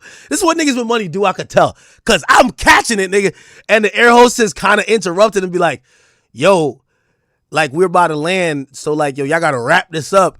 And she literally told us, she was like, y'all should have just started earlier. I'm like, oh, shit. Like, the air hostess was mad chill. It was like, it's like she knew. It's like a rite of passage. She was like, nah, y'all should have just, bro, we've been flying for like 4 hours. Why didn't y'all just go hour one? Go do y'all thing. What the fuck? I'm like, oh. But then again, I remember, I'm like, nigga, this is the jet cost $83,000. Nigga, of course, man, stop playing with me. What you think I'm doing, nigga? Fuck is you thinking? So I really appreciate, I'm like, oh, real nigga. Like, you understood that. You understood that. She was just like, yeah, like, you wrap it up real quick. You know what I mean? Get back to your seats like pilot finna. We're going to the landing descent. All right. But yeah, nigga, why you think niggas paying $20,000 for a yacht, nigga, for no reason? Camera. My name is Nice to meet you. Webster. Last name Webster. What's your name? Alvarenga. Huh? Alvarenga. You're not gonna shake my hand? No, I have. Okay, what's your name? Relax, you're good. I told you to sit down. Hey, sit down. Hey, listen. Who said stop mixing it down, Julio, with Red Bull? It's Red Bull. This is the Is it the peach? No, it's lime. It's a lime Red Bull. You need to listen. I just want to know names before y'all talk to me. That's it. What's going on? I rented this charter. I rented this charter for a very good time. I ain't gonna lie, I had the best time of my life ever. Yeah, that nigga was having the biggest orgy, nigga. That nigga was on his Diddy timing. Lucky there was no red lights. Niggas, I had the best time ever. He knows. What's going on? I rented this charter. I rented this charter for a very good time. I ain't gonna lie, I had the best time of my life ever. I know my phone. This is the best time of my life I ever had. Correct me if I'm wrong. They just want them. I know they Nothing. Here's what I'm on. I know they want me gone. Do you have anything in that post that you just belong to? What? No. But what I want to do is have a real conversation. Because I'm a real turn person. I like to have a real good time. Nah, he was wilding. I'm a real turn person. Yo, who does Travis think he is? I'm a real turn person and I have a really good time. Yo, the cops is looking at this nigga like he's out of his mind. I'm a real turn person. It's crazy. Right? And when I rent something, to me. By the way, this whole video, if they get to trial, it's probably going to be settled. But if they get to trial, Travis is going to want to suppress this video. This is going to be mad prejudicial. Based on his actions, based on his arrogance. Remember, even though it does contain video of the aftermath of the situation, unless the allegations were made in this video that is surrounding this lawsuit, this video is going to hurt him. They're going to want to play it in front of a jury. The jury is going to see Travis popping his shit. Yo, I'm a turn nigga, bro. I do my thing, nigga. I had the best time. Da-da-da.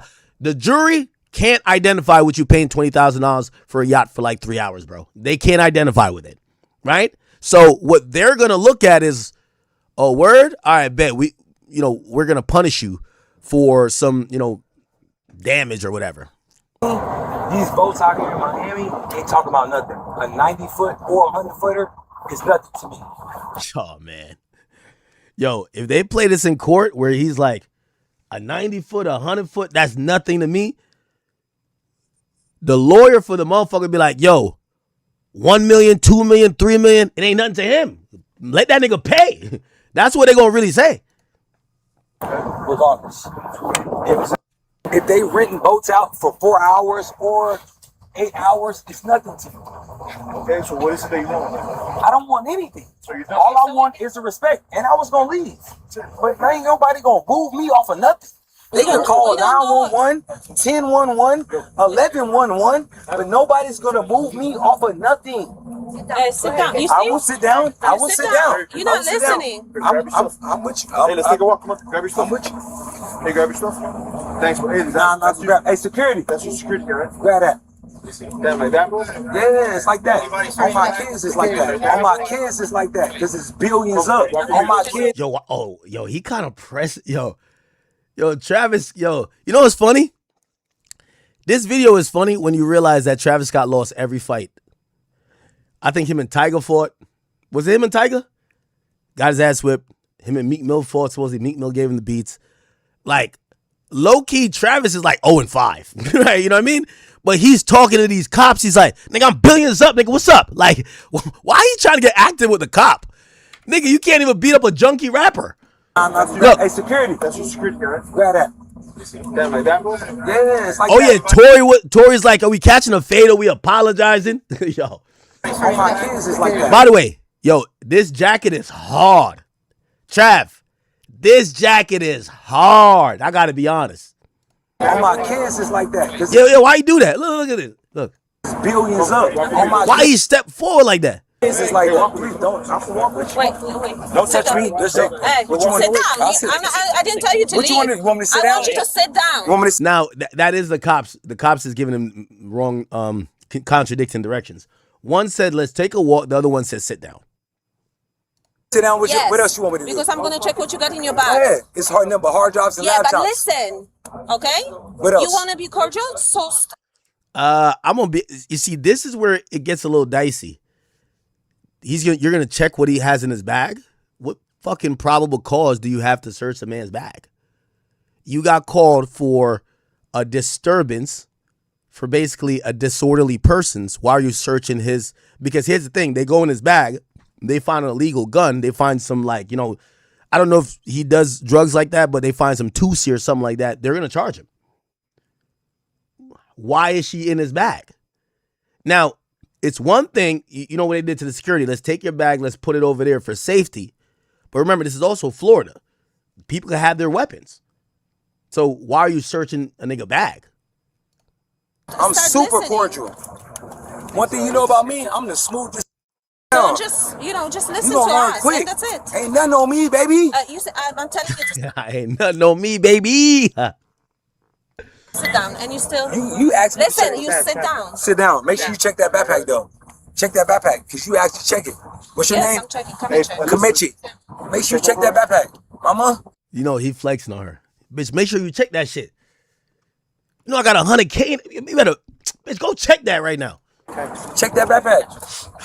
Please. I ain't gonna lie. When a female cop show up to the scene, nigga, they should have showed up with a notepad. Just like, bro, no disrespect. I love all my chat queens, but yo, y'all just stay over there, bro. Like, yo, I love when I see a female cop show up with the male cops and the female cops is trying to like, yo, bro, what are we finna do here, man?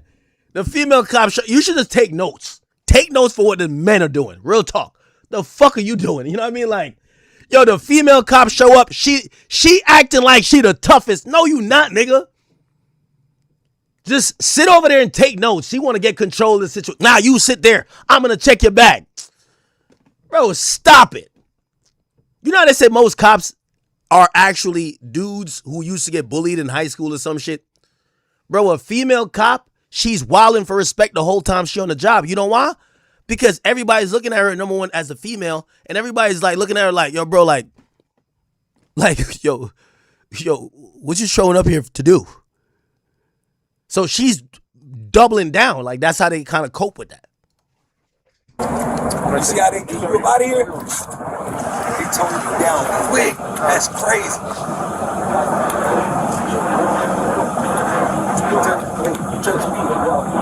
I'm sure. It's okay, sit down. I wanted to go for Yeah. It's a little torta right here like, yo, chill out. Yo, that's Big Travis Scott. Sure, do you know you want to go to the rodeo? Stop playing with my boy. Stop playing. down. They don't want to check the backpack. Yes, you got you. You want to sit down or you want to check the backpack? You got to sit down? Hey, Kameche! What you want to do, Kameche? Nothing. Hey, security. You want to sit down or stand up? You want me to sit down and stand up? This nigga was blitz, bro. Y'all think Travis Scott do drugs? Or is it just like, what do you think Travis Scott does? He just get drunk? Or do you think he be like popping them pills and snorting some shit? Sit down. You want to sit down? Sit down. You want me to walk? Come on now. Hey, yo. Hey, yo. I want No, this jacket is to hard. videos, too. Let's go, sir. Hey, yo, this is my gang. This is my gang right here. Why he pointing at the cops saying, this is my gang? Everybody with me. 12 with me, baby. On the hood. Oh, nah. I'm never going to fall in the water, and I can swim. Go with security. Everybody with me. They with me, mama. Nigga throwing up gang signs? Yo, Travis is throwing up gangs? Like, yo, what's up? I'm walking with you. Hey, You walk, you heard that? I'm Hey, that's walking one with warning you got. I'm walking with you. If I tell you one more time, I'm with you. What's your name? Sergeant Sergeant If I tell Lemus. you one more time, you're going Kameche. Shout out Kameche. Shout out to the mother gang. MIPA. What's your name? Yeah, as long as you're walking, you're good. What's your name? Yeah, as long as you're walking, we're good. Tez. What's your name? I already told you. I don't even think he acting too crazy because he's a celebrity. That boy blitz, bro. Yo, nigga, I don't know if y'all ever been blitzed like that, bro. Like, nigga, I drink, nigga. Nah, I'm off the joint right now. Yo, when you blitz, like, it's like this glassy eye effect. Like, he's blitz, like, and this is probably like a bad, I don't think he probably like really truly, he comes off like an asshole here. But y'all ever been blitzed and niggas tell you how you were acting, nigga? He's blitzed, nigga. Blitzed. What's your name? Alvarenga. Alvarengo. Kameche, you start walking with me, you're gonna do it. I'm walking while I'm walking. I know y'all gotta do what y'all gotta do. I do gotta act right. You know what it is. I'm sober. Don't stop walking, boy. That nigga sounds sober as shit. The nigga's walking backwards. Hey, if I stop walking, you can lock me up. Keep the if I stop walking, I swear to God, you can lock me up. Man, just turn around before you fall. He's watching you. Man, what? You think I'm gonna fall? If I fall, you lock me up. Don't fall in the water, bro. Wait, if I fall in the water, you can lock me up. I'm waiting for him to stop. Man, what? I know he waiting for me to stop. I know he want me to stop. I swear he want me to stop. I'm so far I ain't gonna lie. Being a drunk guy and walking back like this, I gotta give him some credit. for him. I swear to God, You know, I would want to party with Travis Scott. Y'all want to party with Travis Scott? run through this motherfucker, bitch. What we doing, Swing? Right there. I could imagine mad white bitches. He's just fucking like you could tell he's lit. What? Nope. That's your right. That's your right. It's my left. You're right, bro. You're right, bro. My ride? My ride is what security ever tell me. Security's carrying your bag too? Yeah, he is. That's got both my bags. Come on, man. You know, I'm right with you. I drink 2 feet I am now. My bag right behind me. It's 2 feet. What you think I got going on? I ain't gonna lie. He didn't even bump into the fence. Nah, he got it. Huh? What y'all got going on? It's about 80 y'all. Car this way. Where's that? Hey, I want to thank Upside for sponsoring this body hack. No, that ain't very man, bro. I need my whole game to take you to the beat. Hold on now. Yes, sir, man. You know how we slide this motherfucker. What my game? Comanche! Yo. Nah, Comanche. We've had enough of this. Comanche! Get your boy, man. Walking me to the beat. I ain't gonna lie. This nigga right here, I blame him. Bro, this is the prize. This is the prize. This is the guy. Oh, this is a hard jacket. I keep saying it. It's Travis Scott, my nigga. You're supposed to be like, cops, I got this. Bro, he's blitz. You don't let him get locked up, nigga. You be like, no, I got this. No, it's officers. I'm sorry, like, whatever. I'm going to take care of him. I'm bringing him to the car. Whoever this guy is, you're fired. Fired. Comanche! Like, you're fired, literally. Let's go, man. Let's go. Let's go. We got other shit to do, bro. You're wasting our time. Just go.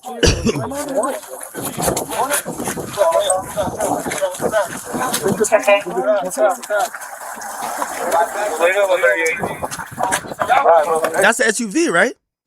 Throw his ass in the SUV. I'm trying to figure out. This happened in Miami. I'm trying to figure out if I know this port.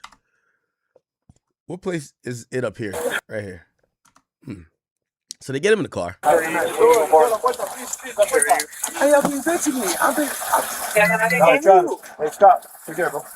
Now, that video is not done yet, but I wanted to get to Bradford Cohen. He did give some insight on this. Shouts to Bradford Cohen. So we're doing a little break because I know we're watching body cam and everything. Let's listen to what my man Bradford Cohen said about this. All right, let's talk Travis Scott being sued and guest star. There he is, the one and only, right? Who also wears those sunglasses like that? Mr. Beast? No, there's a guy who wears sunglasses like that, right? Very famous guy. He's all right, well. I wear him, that's all that matters. He's a dipshit. All right, so long story short is Travis is getting sued over a case that I represented him on, and I got the case dismissed. It was a weak case. One of the worst, but that's all right. It got filed. They arrested him. He got filed on. Day of trial, the case got dismissed. 2 years later, these guys, the yacht guys, are now trying to sue him for some sort of assault. I think that night that it happened, I think like maybe they said, oh, there was some verbal altercation that happened. The captain gave a statement. Everyone gave a statement that we have all the statements, yet they decided to file a lawsuit. My guess is that they probably don't work for that yacht owner anymore and they thought they could cash in. Go. Facts. Jordan. Yeah, I mean, with a guy like Travis Scott, you're going to go for his money. So even though you just lost the criminal side of it, you're going to try to sue him civilly and get that cash, you know? Wow. That was an amazing analysis by an amazing guy. Third-year law student. We'll see where he winds up. Probably not here, but he'll work somewhere. Good luck to whoever hires him. He's going to be great. All right, let's talk Travis Scott. Okay, so it doesn't really say much. I guess that's like his relative or whatever. I'll say this. So remember, they have the initial police reports, and for whatever reason, they don't describe what they're suing civil for. And that's the thing about like civil suits, right? You get to like almost contradict the criminal filing, right? So a criminal situation might be like, yeah, we have nothing to hold him accountable for. He's cleared. But the civil side, you could come back around with new allegations. You could just like trump up whatever because you're all about the bag. It's all about the bag. So now all three of these guys, they don't work for the person who owns the yacht no more. And they're probably saying, let's all go with this story. He pushed you. He punched you. You got this. And we're all going to sue. What's the goal?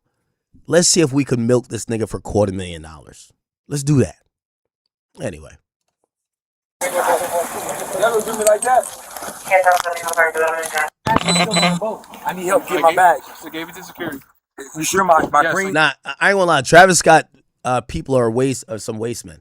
Y'all get him in the car. Y'all know he's so drunk. Y'all let him get back out the car. You should be like, no, Travis, I got you. I'm about to go get your bag. Just stay here. Stay here. Stay in the SUV, my nigga. I'm going to go get your bag. Let me go get your bag. I work for you. I get paid because of you. And this is where, I always, a lot of times when it comes to a situation like this, and I hope he watches this video when he's sober, your team was not protecting you, my nigga. Like, you're the celebrity. You're the star who's making all the money that's paying everybody. You're drunk. Like, when again, he's not at a show. Yes, he's acting like an asshole. But number one rule, and I try to tell even my people like that, if I ever go out and it's on some fun shit, it's not work. On some work shit, I'm going to be locked in. If it's on some fun shit, your job should be let's protect the bag. You don't let the bag walk out the car after he's being threatened by arrest by the officers to go get arrested. Nigga, that's your livelihood. Nigga, are you going to let your paycheck get arrested? So that's why I look at his people. I'm like, they're dummies. You don't let your paycheck. Travis Scott's your paycheck. He should never be arrested. My green Louis bag. It's a green Louis bag still on the boat right now. It's not a.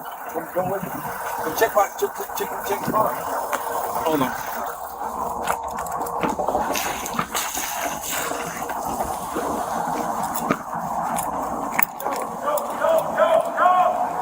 What? No green Louis bag back here. Oh, call the owner and see how you can get it back. Let's go. I need you to come with me though, bro. They gonna call you if I don't. Call the owner and see how you can get it back. I don't have no owner number. I ain't got none on me. Come on, brother. Call the owner and see how you can get it back. I'm on the phone with the lady that booked the boat. I didn't book the. We have to call her and get it. I need you to help me though. You're not gonna get back on that boat. So I gotta call 911. You're not gonna get back on the boat. I don't need you to get back on the boat. All I need you to do is walk back to me and let them know that I left a green bag on there. All right, then stay in the car. I know. You're not gonna go back over there. I don't want to go back over there. Okay, then stay back in the car. Can I just walk with you? I already told you, no, you're not going back on the boat. I don't want to go back on the boat. That's what I'm telling you. Then wait over here. It's so much room over here. Okay, there's a lot of room over here too. You can wait right there. Why do you think I'm aggressive? I'm not being aggressive. I'm just asking you to wait right there. I got a phone on the boat, bro. Yeah, he's being an asshole, but he's drunk. So we can't even say this is real personality. He's drunk, bro. Like, if you've ever been drunk, you're irrational. Like, you're like, nah, let me just go back on the boat, go get it. Right? Obviously, the cop was also smart. Like, he goes back on the boat. Maybe he did leave something there, but he's going to be like, Camache! Or whatever he was saying and just start arguing again. It's going to be more situation. You don't let him get back on the boat. Okay, that's fine. But I'm going to ask you to wait right there, and then I'll go check for your bag. I'm a legal citizen. No, you can't go back over there. You can't go back over there. I have a camo bag on the boat.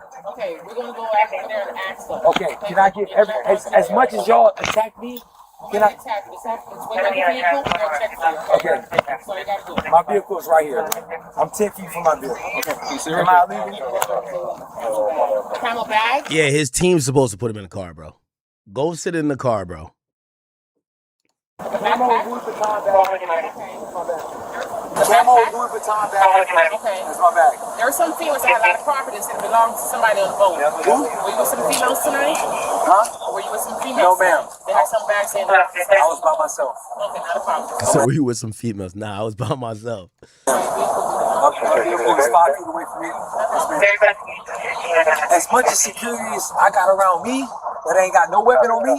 I need as much help in securing my property so I can leave. So if I'm not gonna do nothing.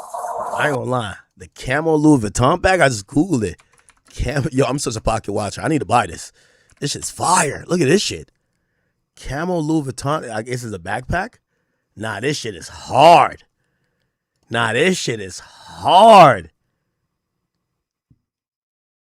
There's a backpack version of it. Nah, this shit hard though. It's like 5,000, I guess.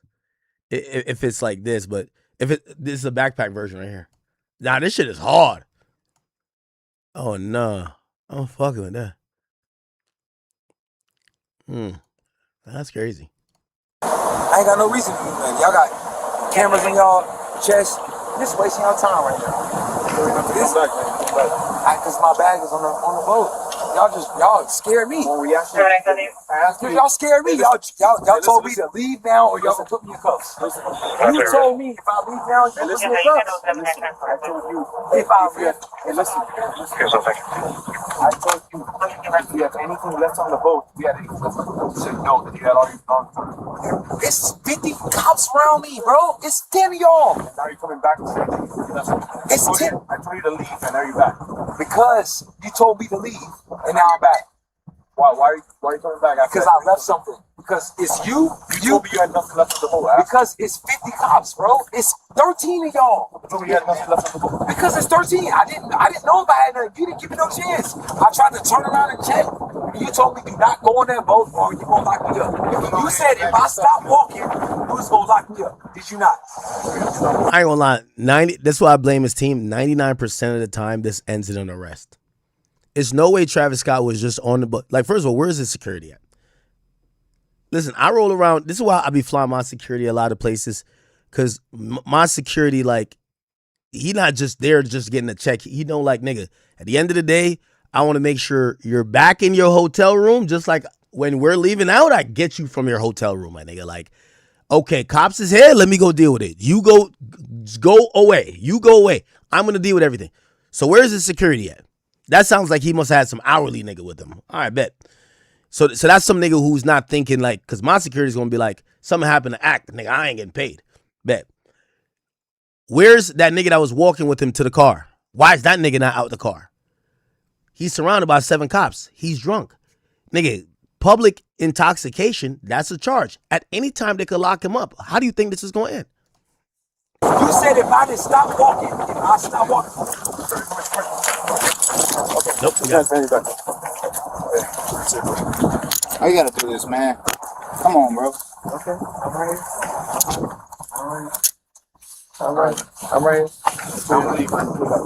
I need my bag. I came back. You had nothing left to do. I do. You causing a disturbance out here. You gotta calm down. What's the disturbance? There's nobody there. There's the cops. Go to jail, man.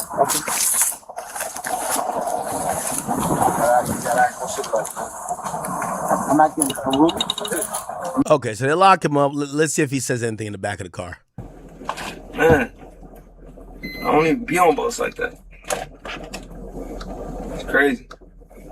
This shit is like a big ass waste of time. Yeah, you should be in the studio. Because 2 of the charges you saying that they, I don't know, man. It's stupid. That lick is kicking his ass, bro. Yo, how would you feel if you rented a boat for $40,000 and somebody keep the door open? All right, never mind. It went from 20K to 40K. He might be drunk. You don't know what he paid. Before you even had to get off the boat. So what was the whole issue in the beginning, man? There was literally no issue. It was just a captain. They called us and said that there was a black male and a white male fighting. That's what they said. And y'all came and attacked the black male. I like that, man. But that's what happened. Y'all didn't even ask a white male no questions. Okay, so that's going to help the other guys in court. So the initial call says that, even though I guess cooler heads, because the cops, the guys later, they probably realize we don't want to press charges of assault. So they might not give an accurate statement, or they might not give a statement that Travis Scott beat them up or hit them. But now they're accusing it because they want money, right? Because the person that called y'all wasn't even the person that was in the altercation. Who was it that called? Huh? Who was it that called? They called y'all. I'm saying, who was it? You said, who was it that called? Yes, sir. It was the wife of the owner who wasn't even there. Of the vessel? Of the vessel. So who just showed up and seen a black person talking to a white person who said that I've been on his boat 42. Yo, you know what's so crazy about Travis Scott even using the race card? He's like, yo, y'all showed up and arrested the black guy, and y'all heard a black guy and a white guy fighting. Y'all came. Travis Scott, to me, is one of those celebrities that puts himself in white spaces. A lot of his fans are usually Caucasian. He likes white women. You've seen him with Kylie. You see him like, he's not the nigga who frequents around black people. He frequents around white people. And usually people like that, I'm not saying that they almost think they white too, but like, those are the people who you usually would least likely expect to use the racism card, because the first thing you would say is that if you feel that everybody's so racist, why you keep hanging around white people, my nigga? Like, why? Why? So if your thing is, oh, y'all showed up and arrested the black person, well, why do you keep hanging around white people? Now, obviously, like, the white person in this case is the owner of the yacht or some worker, but from when I look at Travis socially, like, Travis hang with white people straight up. Like, Travis, that's his thing. Times, and I've never been on his boat until today. He was a fan at first. The owner was a fan at first. His captain was a fan at first. And then once his captain realized that his owner wasn't even fucking with him because he was a fan, it got sticky. And I only came back because I left something, and then y'all locked me up. This whole shit is goofy. Like, for real.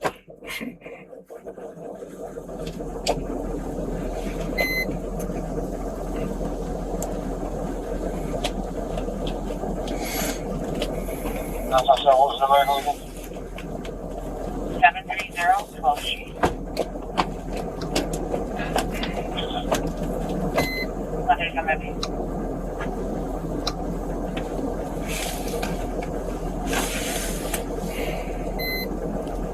But if you knew that the security guard had my bag, why didn't the cops just tell me that, man? Oh, so apparently the security guard had the bag the whole time. God damn. What was that? What was that? Nah, this nigga's drunk, bro. I know one of them nights still. Yo, nights like this, you just hope you're not in the back of a police car. Nights like y'all have had nights like this, bro. You're just hoping you're not in the back of a police car. You're hoping you're not behind a wheel of a car. You just hope that, bro, you're fucking just passed out somehow in your bed. You ain't getting no fights, no nothing. And in the morning, you hit your homies up like, yo, what the fuck happened? Can you send me a picture of an armband? The air good back there, man? You want AC or anything? No, I'm good. I'm good. You good? I'm good. Thank you so much. One thing about them cold handcuffs, your ass will start getting sober real soon. Your ass will start getting sober real soon. In the back of that fucking car, your ass is getting sober minute by minute. Every time you hear that radio. And here's the thing. Why does cop not driving to the station? Nigga, drive to the station, bro. Hurry up. What's that? Manny Jazz.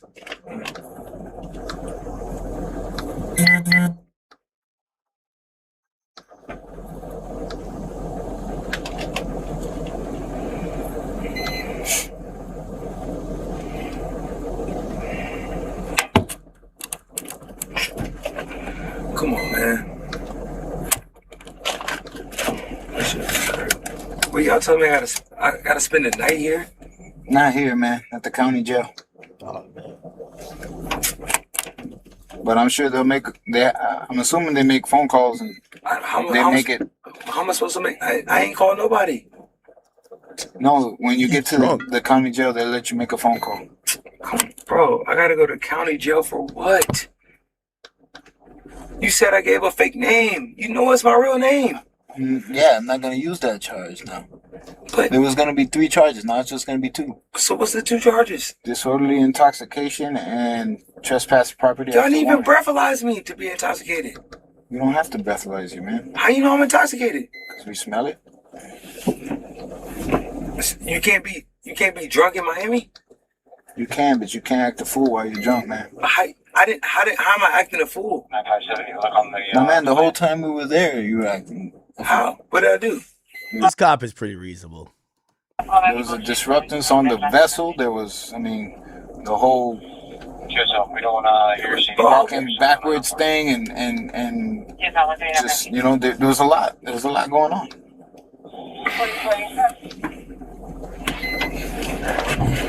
Man, you know it wasn't a lot going on. You've seen a lot going on, and you know that wasn't a lot. I walked off calmly.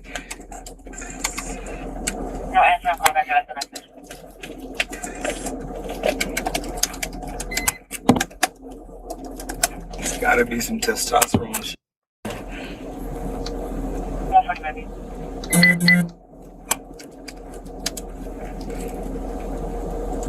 You couldn't even let me go even if you wanted to, huh? You couldn't even let me go even if you wanted to, huh? My sergeant's the one that made the call, man. No. So I gotta put, his name on here and everything. Obviously, he's my supervisor, so he's not gonna be the one to do it. I get it.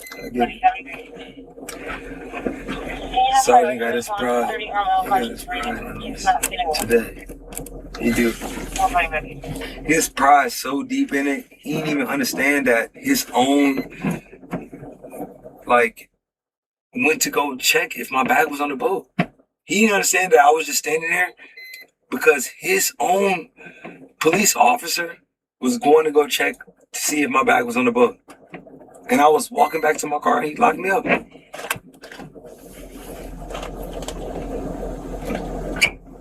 I don't even know what I was supposed to do. Even with you understanding, you telling me that security had my bag, I didn't even have an option. Because he told me if I turned around, I was going to jail.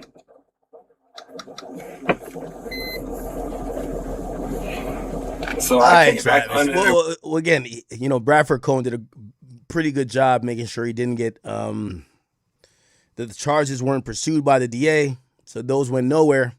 But now the civil case is coming out, and it just always happens like that. Everything when it comes to you being a celebrity, people see you with money. Even if criminally they don't pursue, even if criminally there's nothing there, they want a chunk out of your ass. Pause. They're going to try to go sue you on a civil level. And that's kind of what's happening. All good.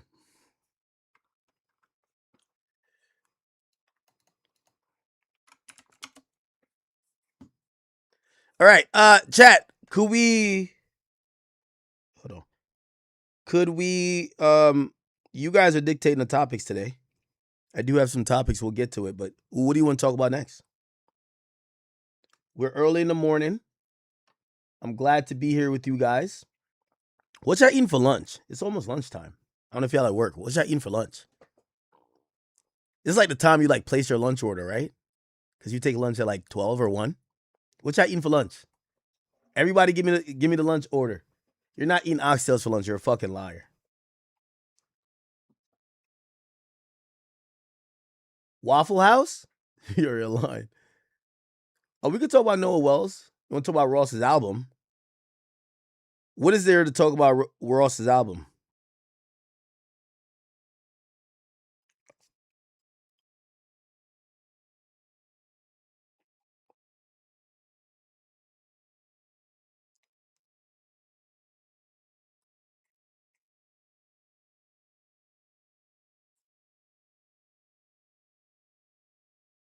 Give me 1 second, my bad. I see some people say they want me to react to. Should I even get into that or just ignore it? They said, "Oh, Joe Budden reacted to you and the Charlemagne thing." I'm not gonna lie, that content is giving a lot of people life. Not necessarily Joe. I've seen everyone's having every opinion about it. I like it, good, bad, or ugly. Should I react to that or no? Oh, Ross's flop? Did Rick Ross flop? When did he drop his album? Or I thought he just dropped his album today.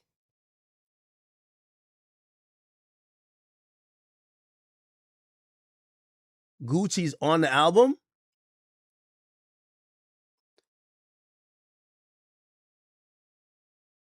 Oh, shit. All right, we could do both. We could do both.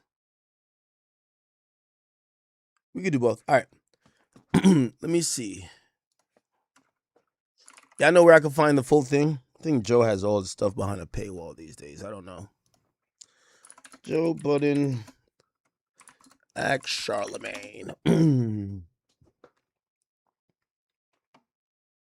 Wow. 28 minutes? No fucking way. They spent 28 minutes? No, hell no way. I didn't call Charlemagne. Charlemagne called me, but okay. Establish your value by leaving. I didn't say walk off in the middle of a show, but I was saying like walk away if you feel like you're not being. No, he said walk off in the middle.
Oh, okay. I think we've seen enough. I'm waiting for the stream to come back. Is it back? It's not back yet. Let me look. The Academy. Are we back?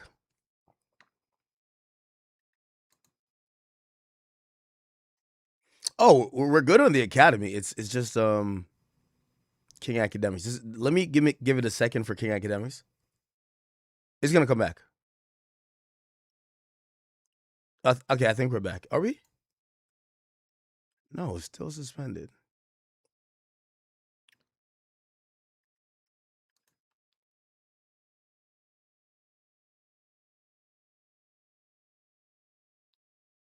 Are we still suspended? It should usually just come back. Fuck, damn.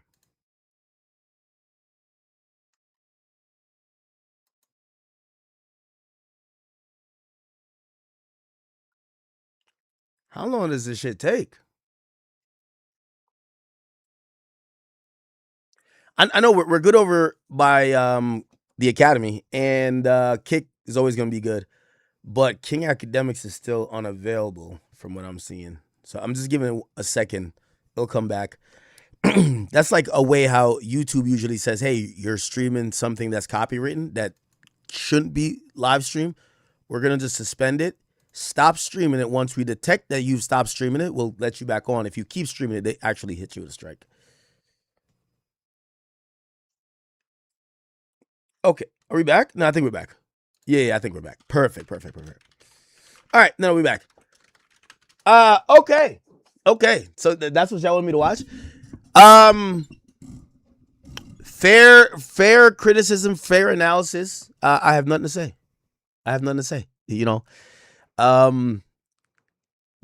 This shit I do in terms of media, this is my life. So it's whatever, I'm gonna always give moments. I'm gonna always go do whatever. What I don't want people to think or do is thinking like I'm trying to rewrite some shit. The content is for exactly what it existed for. And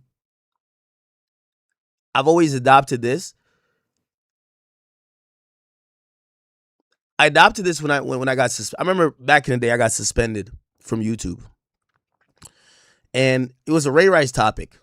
And I remember I was like, damn, people, I feel like they misunderstood me or whatever. But being a consummate professional is this. Whether you felt you had the facts, whether you felt whatever, it's the reason I wanted this unedited.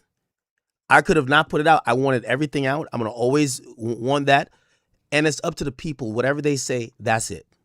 Like, conversation done. There's no conversation to have no more. Conversation done. Let people eat up whatever. I could have a point until, you know what it says? Well, you should be better with your points. You should just be better. This is how you become, to me, this is how you become a better media personality. You just let it live. So, you know, I've seen people have been pro me, be like, yo, oh, nah, Ack had some da-da-da-da. That's cool too. I've seen people, whether it's Joe or anybody else, they're going to be da-da-da. We did this, or I did this. I don't know why Charlamagne did it. I did this for public consumption. So when I get public opinion, enjoy the show. There's going to be much more. It's fine. Yeah, I think it's fair. I think it's fair. So fair critique, fair criticism, fair props. Moments that needed to be happen, need to happen. I'm glad that I was able to bring, I think, 2 top tier media personalities sitting down, whether it was combative or not. I think we did our job. As far as the other narratives, I'm at the point, it's like, who cares? If you want to believe it, if you don't want to believe it, fuck it. But great content if you ask me. Yeah, okay. Yeah, bro, like, listen, the only thing is, I don't listen to the bum niggas say this. Joe, really, I actually value what Mark said, even though I don't really like him too much. But I value what he said. But everybody else, like the other niggas who, like the lower tier niggas, I don't care what they said. But I have watched critique or people discussing the content, and 99% of the content responses to that piece of content, I look at it and I say, fair. You did it for this. And this is what comes with being in that spot. You did the content piece for everyone to break down and decipher. And now you get to be like, all right, bet. Nigga, it's like when Wemby said, all right, everybody know we going to win this shit. You know, Wemby said that and the Knicks just whipped their ass. Not saying that's exactly how I kind of view it, but because I still view it the way I view it. Like, that's going to be the thing. I view it, when I came on and said it, I view that conversation exactly still that way. I'm just not going to argue with other people's difference of opinion on how they view it, because I did the content for people to judge. So I wanted you to say, nah, Ack, I didn't like how this happened. Nah, Ack, got you on that. All right, Ack, you did. That's what the point is. So, yeah, okay, that's fair. That's fair. I'm not tripping on it. Right? So, listen, there's a part of the hip-hop media, and I understand that, right? So I'm telling you what I think about the content. But for them, they're like licking their chops. They're like I even see some YouTube chat. Ack got humbled. Okay. Like they wanted this to be like, finally we got Ack. And if that's what it is like, fine, my nigga. Like, I get it. Like, I'm not gonna fight the internet. Like, whatever the internet says, I take it. I've always took it. Pause. And yeah, you know, a historic moment, I think. Hopefully we get more moments like that. And there'll be other chances. We good. Okay. All right. I think that was probably, was that the biggest? All right. What else? Was that the biggest breakdown on the sit down? What is this? Was that the biggest breakdown in terms of how people like were analyzing the sit down or whatever? Again, at least my word on that. I don't care what Rosen Dweeb and those people think, and these other like lesser dudes. I don't want to hear the fifth nigga on the bench like tell me like what should have happened. I'm like, bruv, get to the spot where you're making this noise before you could talk. And with Joe, okay, I'll take it in stride. Cool, that makes sense. Maybe if it was the roles were reversed, maybe I would have the same opinion. So take it in stride. All right. What was I about to do? Was I about to do the Boosie shit?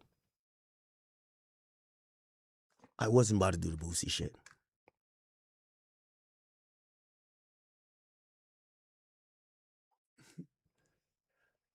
What?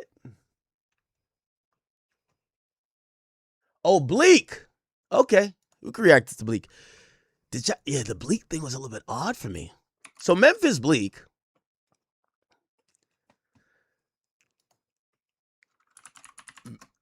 Like, with all due respect, I'm just calling a spade, bro.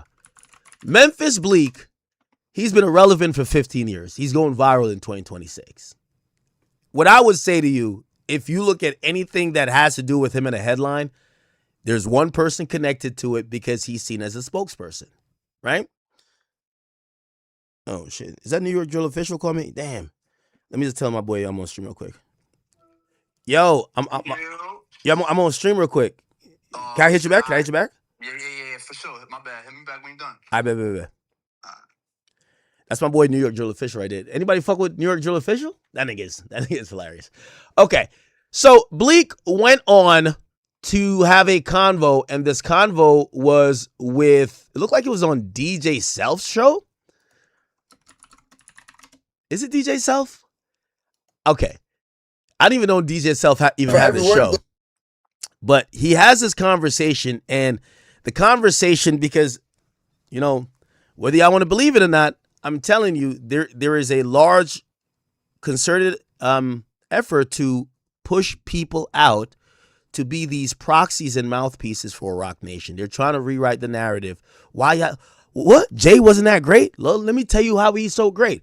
What? Jay hasn't done something for the community? Let me tell you this. Everybody's speaking but Jay. Jay spoke with his concert, and he spoke with his freestyle on stage. But all the shills, all the puppets, all the mouthpieces, they're going to do what they're going to do. Now, remember, they're going to deny it. But again, if you are in the belief that, oh, this is all coincidental, fine. But the same talking points, the same questions keep coming up. And if you just think this is just made up by a madman, cool. But let's watch when Memphis Bleak, with all due respect, Memphis Bleak has been irrelevant for 15 years. Literally. Okay? He's been irrelevant for 20 years. Since Jay-Z dropped a diss song called Dear Summer, and if you look at Dear Summer, it says it's Memphis Bleak song. His voice not even on the track. That's his contribution to rap. However, he's now doing interviews in the aftermath of this Jay-Z concert, and he's the defender of everything they're asking or critiquing about Jay-Z. And here's the thing, when people might be like, nah, these people aren't puppets. They're not like shills. None of them ever say, hey, could you not ask me about what Jay-Z did, what his business dealing was? Could you ask Jay-Z about himself? Let that man speak for himself. I could speak for myself because I'm Memphis Bleak. We're not hearing that. We're hearing talking points. Did Charlamagne come across as, oh no, he came across as, he didn't say, yo, nah, you got to go ask Jay about that shit. I don't know what you're talking about with Jay. He had the talking points, which were defenses of Jay. So anyway, let's get into this. I got to figure out at what point, here we go. There were some questions kind of lobbied at him about Jay-Z and how he's moved with Target, this and third. And I'm not going to lie. Memphis Bleak does some DPOY shit, Defensive Player of the Year. Like, yo, if he never had a corner office up at Rock Nation, he got one now. Check it out. I was looking at him like it was dumb. No, things of that nature. He been giving you game that's a before, difference. Here we go. Like, they still run with it. Yo, homie in this and homie in that. It's like, ignited the interest of, yo, what's happening in baseline? Okay. The old side. Oh, he's where he's at. No, you don't think he's being weird? Let me say this, right? I think that when he's doing too much. You listen know real quick. When he was trying to drop knowledge, y'all didn't want to pay attention to it. So now when did that occur? When Dame first came, he was telling you. Oh, y'all niggas no explanation. Oh, okay. Here we go. And then the truth. So this individual, I think his name is Mouse Jones. He tries to hold Bleak's feet to the fire a bit. bro, because He the took lie that. is more entertaining than the truth, bro. No matter what you say, man. Like, the truth came out about them fouls and all that. They still run with it. Yo, homie in this and homie in that. It's like, what about the Target the lawyer shut down. Don't talk to me about I don't give a fuck about that activism shit, my nigga. Like, because these niggas is still in there, my nigga. Right. So don't worry about us. Look, the Target deal is important because I hit up both of these dudes when that episode came. I said, oh, y'all gotta look selective at, but look, rage. But look, no, not at all. Everybody album is available vinyl. So in why Target. wouldn't hold? Okay, so this guy is asking him about the Target deal. Now, self-admittedly, I don't believe that this is like some real got you for Jay-Z. I think Jay-Z is a more slimy snake, and he's a way more slithery person than just this Target thing. And I don't think he actually even did this Target thing to kick black people's back in. I think this is a thing that I know some people care a lot about what black people think about Target, this and third, but he's not the only one. So I've never used this as like this moment of, oh, this is more proof, right? Of course, it's like hypocritical, but this wouldn't be one of those. The moments that I accuse Jay-Z of selling out the black community is the situations where he's in a one-of-one situation. He's the only one that could have walked in that NFL office and tried to quell the concerns and the protesting and the kneeling by the black players. He did that and got a deal out of it for himself and co-opted Colin Kaepernick's thing. He was the guy who could say, I'm tired of Spotify and Apple. I'm doing Tidal. Those are the things I really get on him for. Him putting out his stuff in Target. Target don't even have some extra special shit with them where they're like, bring us black people. That's my caveat, right? The places that want to do business with Jay, that see his worth, they wouldn't just say, just put your vinyl in here. They're going to say to him, we want you to stop black people from protesting us. Jay never did that. So Jay just released this shit like many other people released their shit. He never came to black people and said, hey, we need to stop not fucking with Target. If he did that, that's when I would say he's now basically used that cultural equity again. But he dropped his vinyl, which, by the way, didn't sell that well. He dropped his, I mean, it was number one for vinyls, but in the grand scheme of things, in terms of sales, it didn't really crack the charts, right? He wasn't like fucking top 20 despite that happening. I didn't expect, I'm not blaming Jay for this Target move because I know how Jay moves. Jay tells black people, I'm the best of y'all. I'm your representative. I'm the person who is going to fight the establishment. Follow me. And secretly, he has a deal with the establishment, and all he does is bring the black people to the establishment. That's been his thing. That's not how it happened with Target. That's why I don't criticize him as much as many other people. Hey, I don't. And lastly, but that's what I'm telling you. A lot of these things that's happening, they're symptoms towards this, what I keep calling this Israel effect. The symptom to people being tired of you is that anything, it could be coincidental. They look at you as a piece of shit. They look at you as a capitalist, not somebody who kind of sometimes talks like he's not necessarily an activist, but you care about the community. So this is just a symptom. People mad about the Target thing is because they felt that he's finessed them 20 times. And they're tired of the finesse. So any look at a finesse, you know a bitch that can't stop lying? Sometimes even when she's telling the truth, you're like, man, why are you lying, man? Like, you always lie. And they might be telling the truth. Like, I think in this situation, I don't think Jay-Z is that guilty. Now, obviously, like, if he's really super pro-black, he could have not worked with Target. But I know the release strategies of these vinyl things. Target is a place that vinyls are bought. So I get why it's there. But he didn't do his normal thing, which is all black people start forgiving Target because of me. And now Target's going to give me something, and I'm going to drop something there. He didn't do that. I'll be honest.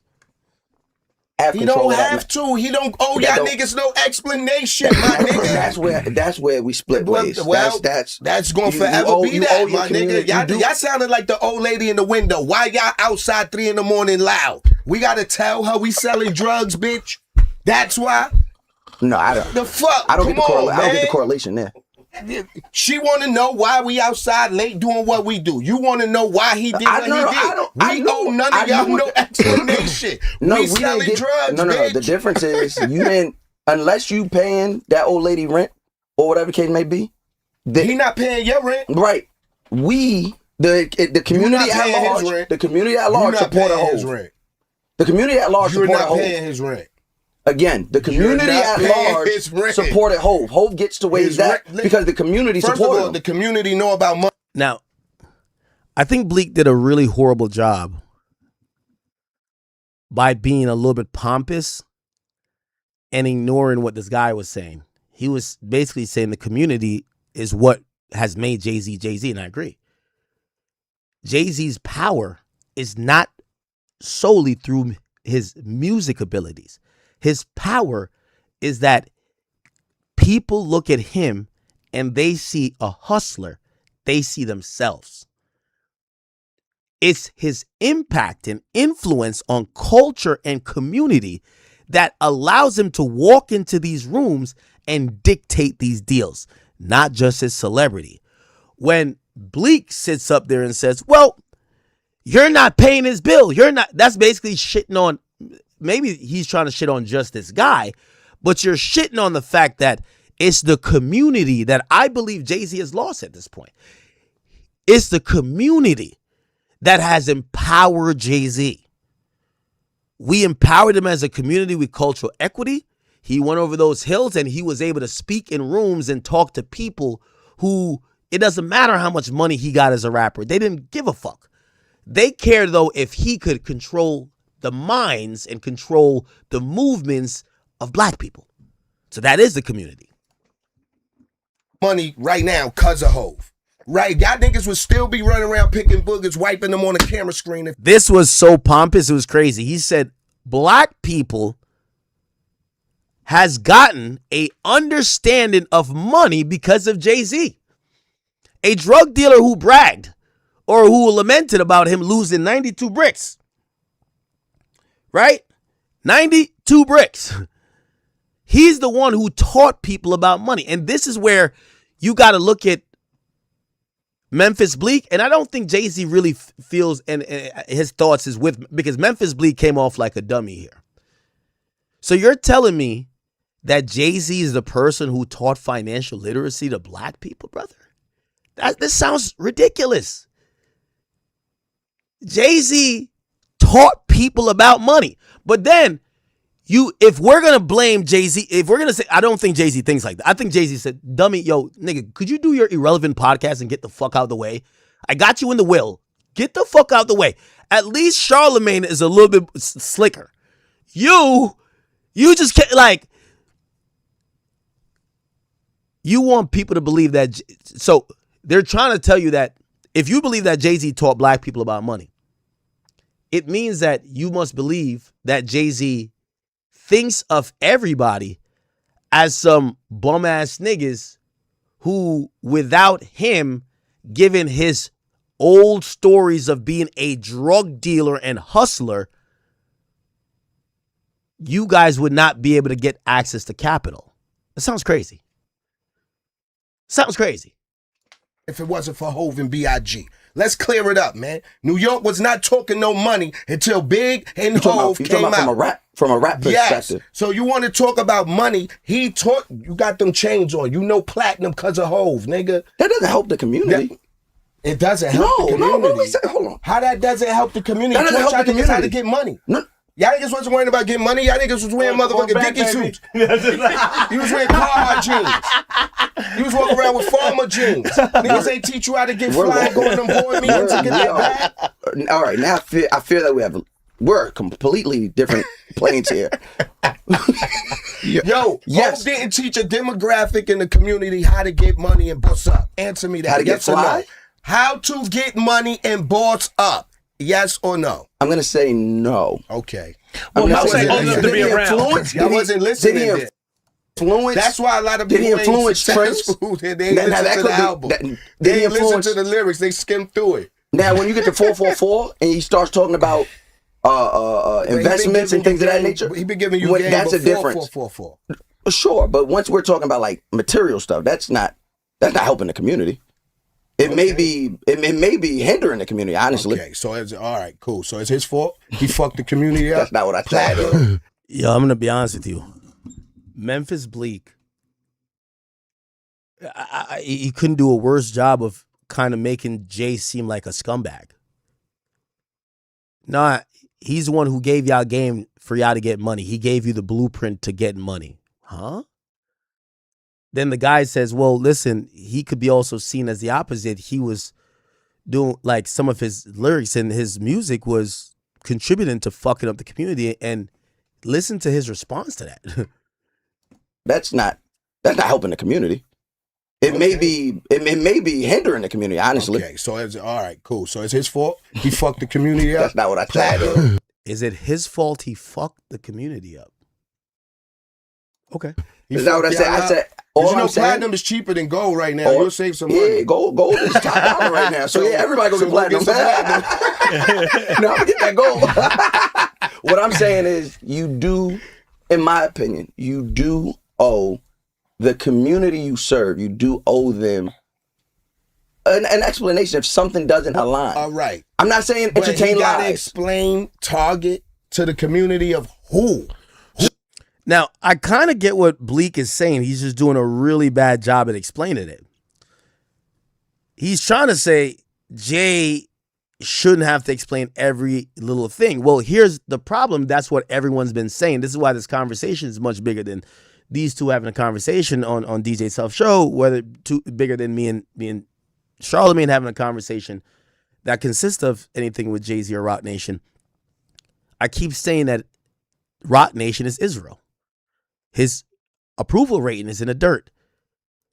Yes, every move that Jay-Z makes, this was one that I thought was rather innocuous to a certain extent.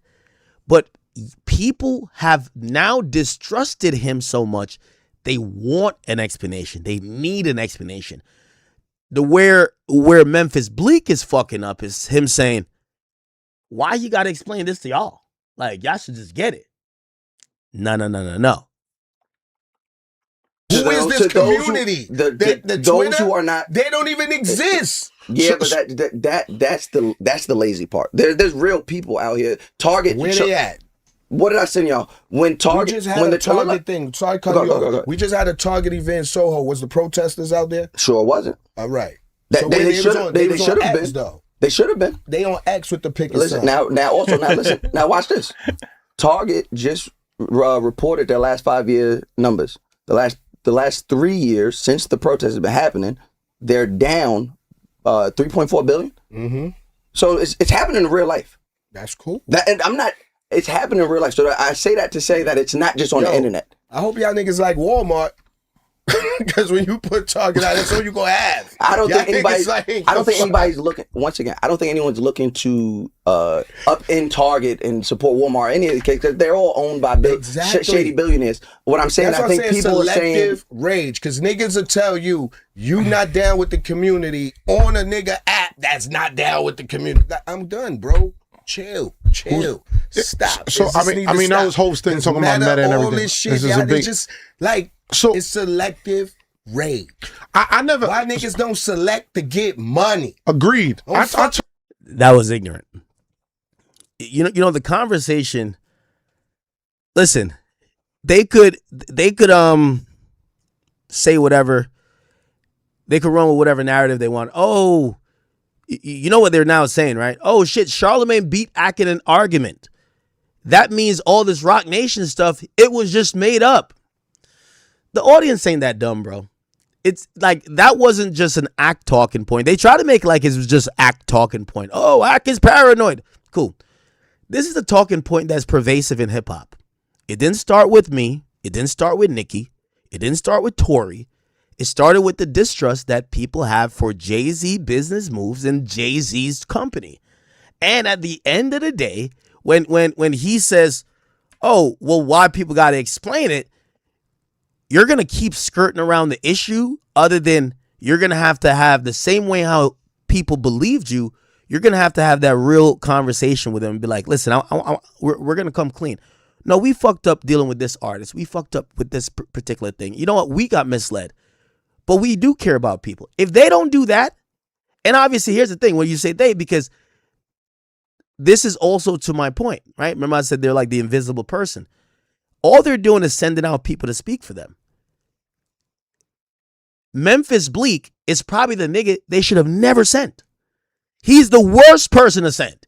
He's over here with Duce on the fucking table, just popping it like it comes across as, so what he finesse y'all niggas? What's the problem? Rage. I never. Why niggas don't select to get money? Agree. Yeah, this whole it's selective rage. People aren't that dumb anymore. You don't got to explain it to me. You don't got to explain it to one individual entity. You got to explain it to the people. The reason why these things are boiling up, you got to explain it to the people. Now, this was a great line. Why y'all selective outraging? Just select to get money. And if that is the representation of Jay-Z and Rock Nation, Jay-Z who's worth $2 billion, and if his puppet or his shill is going to come out there and be like, y'all niggas need to stop being selectively outraged. Select to get money like my nigga did. Very bad, I think. Read. I fucking select to wake up and tweet. Wake up and select an application, a drive, a push, an idea. Fuck you selecting rage. Yo, I'm gonna wake up and be like, yo, self ain't play my record. I'm fucking man, I'm a tweet. This nigga is a fucking bum ass nigga all day. No, I'm gonna just be like, damn, self ain't play the joint. It's cool. Let's go get some money, Cheech. Let's get out here. Let's create a new business. Maybe rap ain't working. Let's figure it out this way. That's what we supposed to do. Now it ain't. It's too much pointing fingers in our community, man. You know, it's everybody else's fault but the man in the mirror, man. That shit is whack, yo. And now niggas want niggas to explain his come up or his doings to make them happy. For what? Like well, if Jay-Z never used the community vote, if he never used the community power in these deals, that's the problem. Jay-Z is on he's on the board of Square, not because he's a phenomenal businessman. We're gonna watch. Shout out to Eric Jackson. He did a great video on it. He's on the board of directors of Block, actually, that used to be Square and that owns Cash App. That's who Tidal got sold to. He's not there because he's a great businessman. He's there because he's seen as this is the guy that control the blacks. So this idea of why Jay-Z got to explain to people, he's the biggest example of someone that's got to explain to people, because all of his deals he's gotten through willing black people, or willing the idea that black people will follow his lead. So that's what I'm saying. These people are bad at delivering whatever points, because y'all are basically spitting in the face of the people who Jay-Z has done these B-side concerts. If we do if we go back to the freestyle, I won't even play it. The one where he was talking about Tidal and talking about Apple. He's literally talking to the people saying, why would y'all go down there instead of support us? Support your community. Now we're hearing from Bleak. Why the hell does he owe the community any type of explanation? That logic makes my head fucking explode. Explain my moves to you for what? To make who happy? Who? I think the check is balanced already. No, it's not. No, the checks are. Did they show up to the concert, or were they mad about Target? Oh, I don't know. I don't You have was those there numbers. and you sound mad. So you was did there. both. I was paid to be there. You was there. Well, you I was did paid to be both. there. I was at work. So why they No, ain't but you stayed protesting extra. You stayed longer than you were supposed to. So why they not protesting you? If they would have protested, why they not protesting you? And You took money to attend a concert. That's not capitalism? No, that's not. Oh my fucking God. I can't. That's not capitalism. I didn't know we was entering that conversation. That's not capitalism. All right. Capitalism. You capitalized off some money for a situation, right? That was in currency. You didn't capitalize though? Did I capitalize off a situation? Yes. That's not capitalism. Did you capitalize? Yo, what's going on? Yo, sure. I was offered a. I was thought offered the Brooklyn opportunity. nigga was on your side. But he trying to fight for an explanation to the crowd of who. That's why I want you to explain to me. To real people that support me. I'm somebody who I've supported Jay-Z. That's the first artist my pops introduced me to. Okay. 90s. So you need to holler at your pops then. Maybe. He don't need to holler at you. He's still a pop. Listen, Pop's gonna understand. But look, at the end of the day, but look, this is why I tell everybody. I've said this to Punch in our own conversations.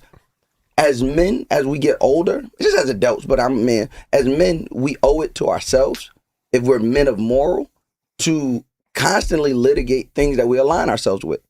Every time. If we're just blindly loyal and blindly aligning ourselves to things that we've just always aligned ourselves because we've always aligned ourselves to it, we're gonna end up in a fucked up position. So I'm constantly questioning. Yo, I got there's whole bars all over my body. I got whole word. That's beach shit from when I had my first daughter. That's OJ. We got for every word. Like I love Hov. Right here, I love Hov. He's from Babylon, Long I Island. love Hov. But at the end of the day, as I get older, I say, damn, the nigga did say he like Fred Hampton. You know, he said it twice that he compared himself to Fred Hampton twice. Fred Hampton was a socialist. Damn, that don't make sense. Then the Target deal happened. Now, immediately when the Target deal happened, I said, So he said, immediately the Target deal. Go ahead. Who should have did the deal with Kennedy's Fried Chicken? No, there is no deal.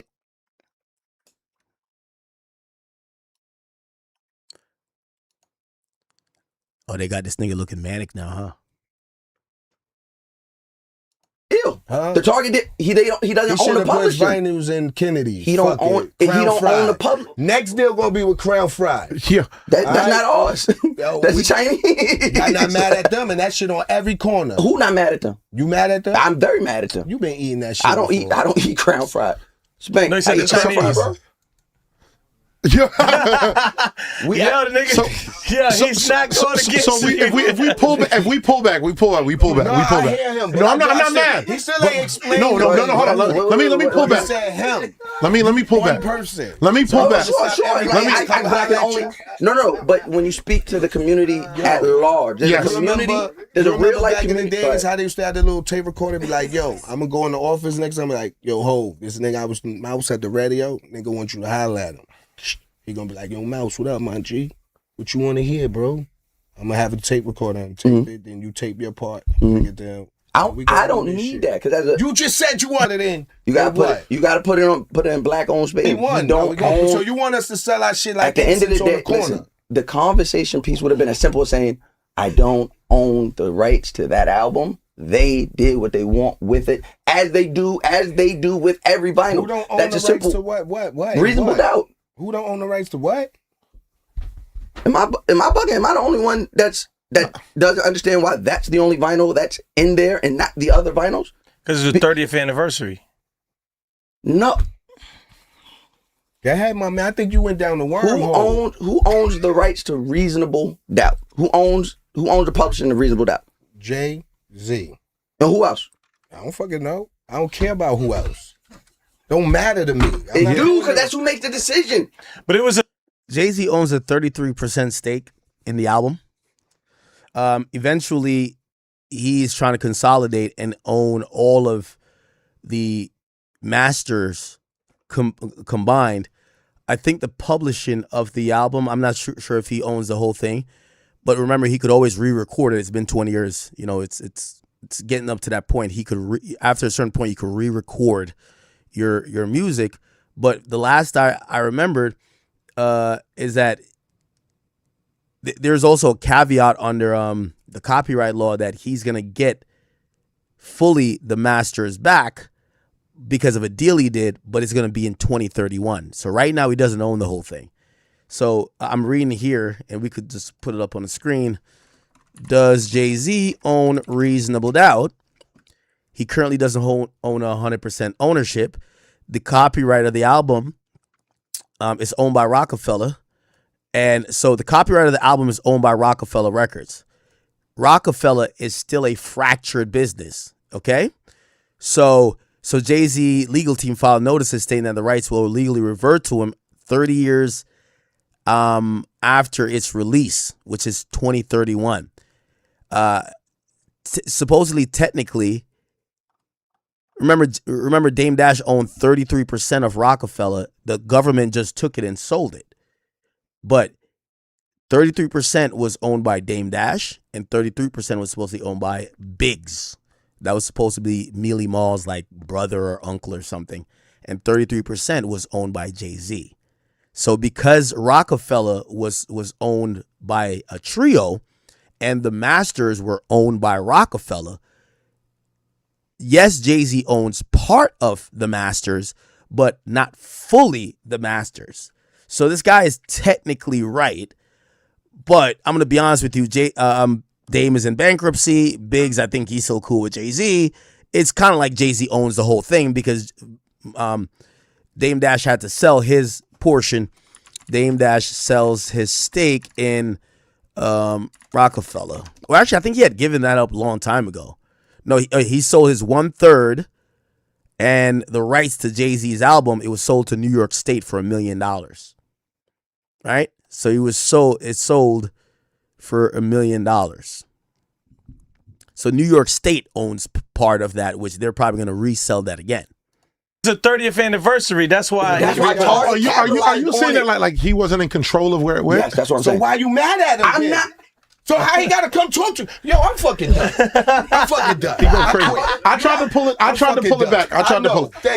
And if you're wondering, so New York State bought the share for $1 million. Remember, Drake was in the race to like buy it, this and third.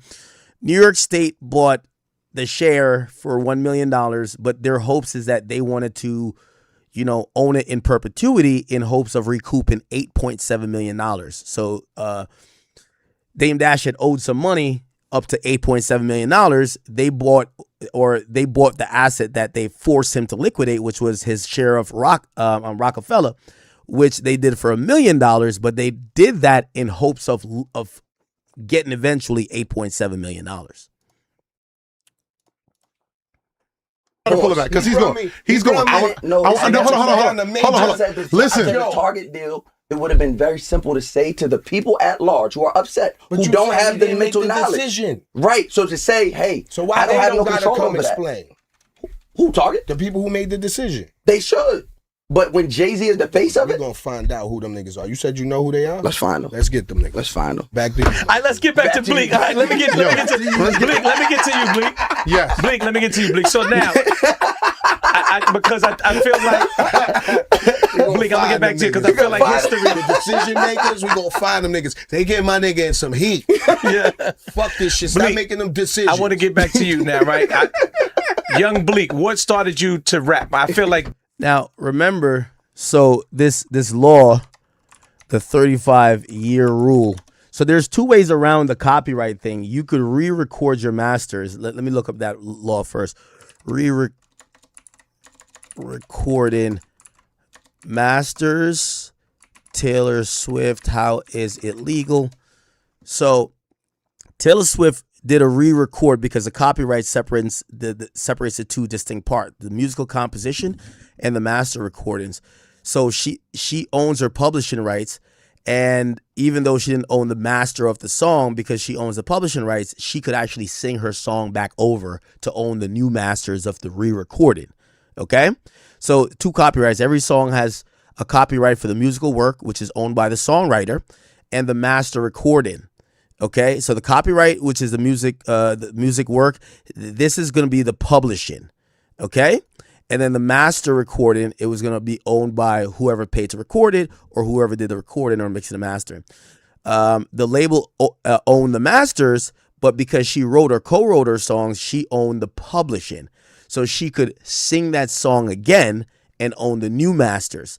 Now, remember, the same copyright rule that Jay-Z's using is that in 35 years, this is how it goes with copyright for music. The original author of those songs, right, could actually file for all the copyrights to be vacated and returned basically to that person.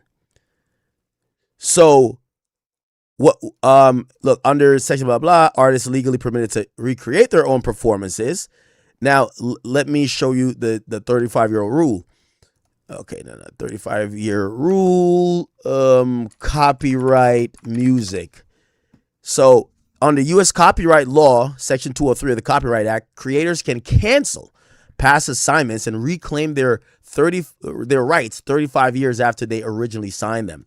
So remember, Jay-Z signed the rights for Reasonable Doubts to a company that he co-owned, Rockefeller.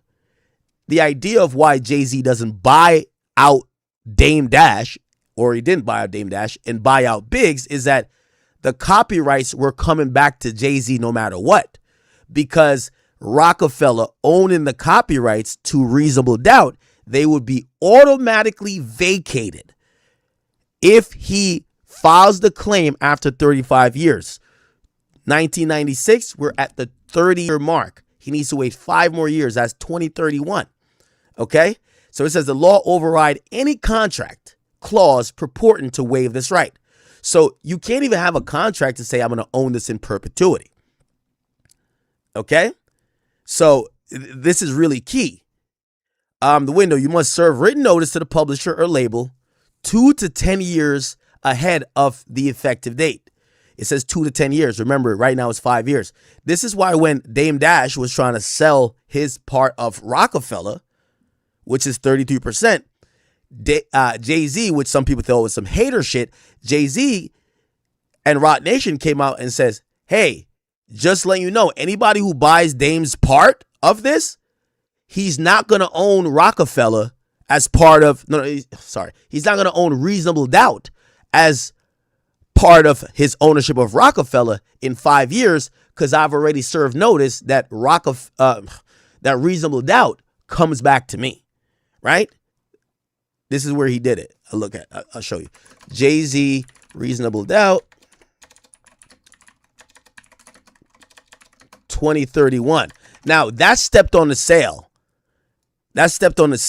Look, he filed legal notice.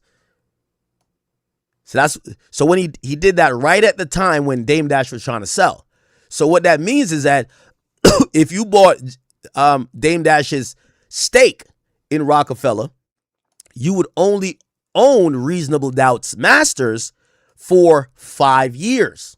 So whatever you paid, now if you're thinking about some investment shit, are you going to get your money back in 5 years? Okay? He filed a legal notice that ensures that the rights to Reasonable Doubt will return to him in 2031. Dame was ordered to sell his third share in Rockefeller Records in February. The most valuable asset that the label owns is a copyright of Jay's debut. Okay? He announced he'd be selling his share of Reasonable Doubt. I'm wondering, what other copyrights does Rockefeller have, though? What albums is owned by Rockefeller Records? Because I would think, isn't Blueprint under Rockefeller Records, or is that just it's probably, never mind. It says Blueprint too. Yeah, it says Blueprint as well. Okay.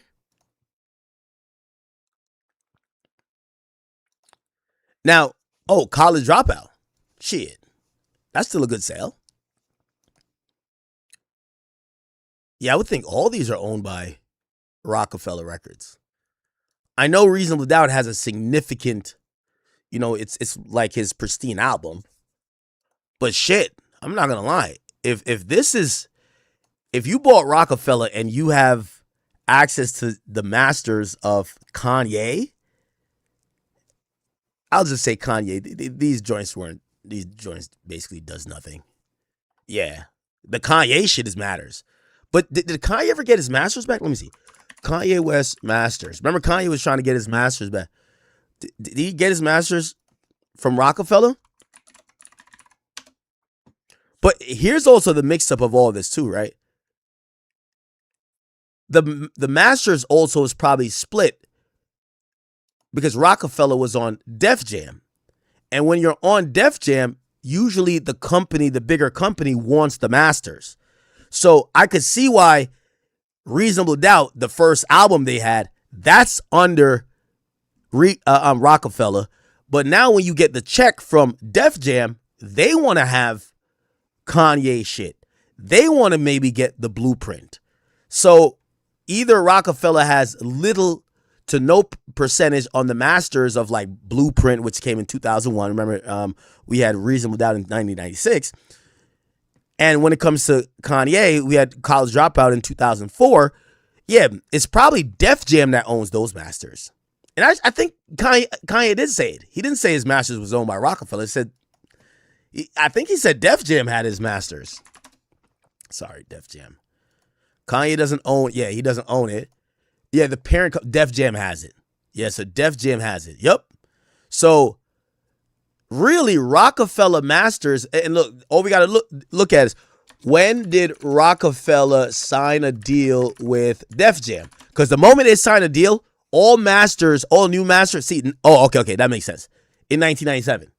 This is after Jay drops. When did Reasonable Doubt drop? Okay. Oh my God. 1996. You see here. So Reasonable Doubt drops in 1996 because they were quote unquote an independent label. That label owns the masters, right? Now they could license the masters to Def Jam because Def Jam comes in afterwards. But when Def Jam comes in, any new projects, they won't license it. They're going to own it. They're going to say, I'm going to own that masters. Like, for example, I guarantee you Lil Uzi, remember he signed to Generation Now. I hate that I keep using him, but Atlantic owns the masters. They're not going to make Generation Now owns the master. What the fuck? Why pay all that money? So cool. So yeah, in 1997, Rockefeller signed a 50-50 deal. It gave them a 50% stake while they retained ownership and creative control. Well, ownership of the label. Now it still doesn't mean that the new recordings are going to be assigned to Rockefeller. It was going to be assigned to Def Jam. Partnership quickly bore fruit, launching his sophomore album. So that's the second album. And Def Jam acquired the next 50% of Rockefeller. So they bought Rockefeller completely. And then they made Jay-Z the president. Yeah. So that makes sense. So if we're looking at Rockefeller masters that they might have, it looks like Reasonable Doubt might be the biggest thing. They don't have Kanye stuff. Def Jam has that. So that makes sense. These type of stories, because you are here talking, you feel like you should talk. Yeah, y'all want my explanation? Yes, we want your explanation. I don't got one. Fuck these niggas. What made you say, yo, I want to start rapping? Because I think that also you, being part of the Rockefeller camp, you also inspired the younger homies. And when I say that, I feel like even me coming up, it was like, all right, Jay is the older guy, but I relate more to Bleak. You understand? I give you that.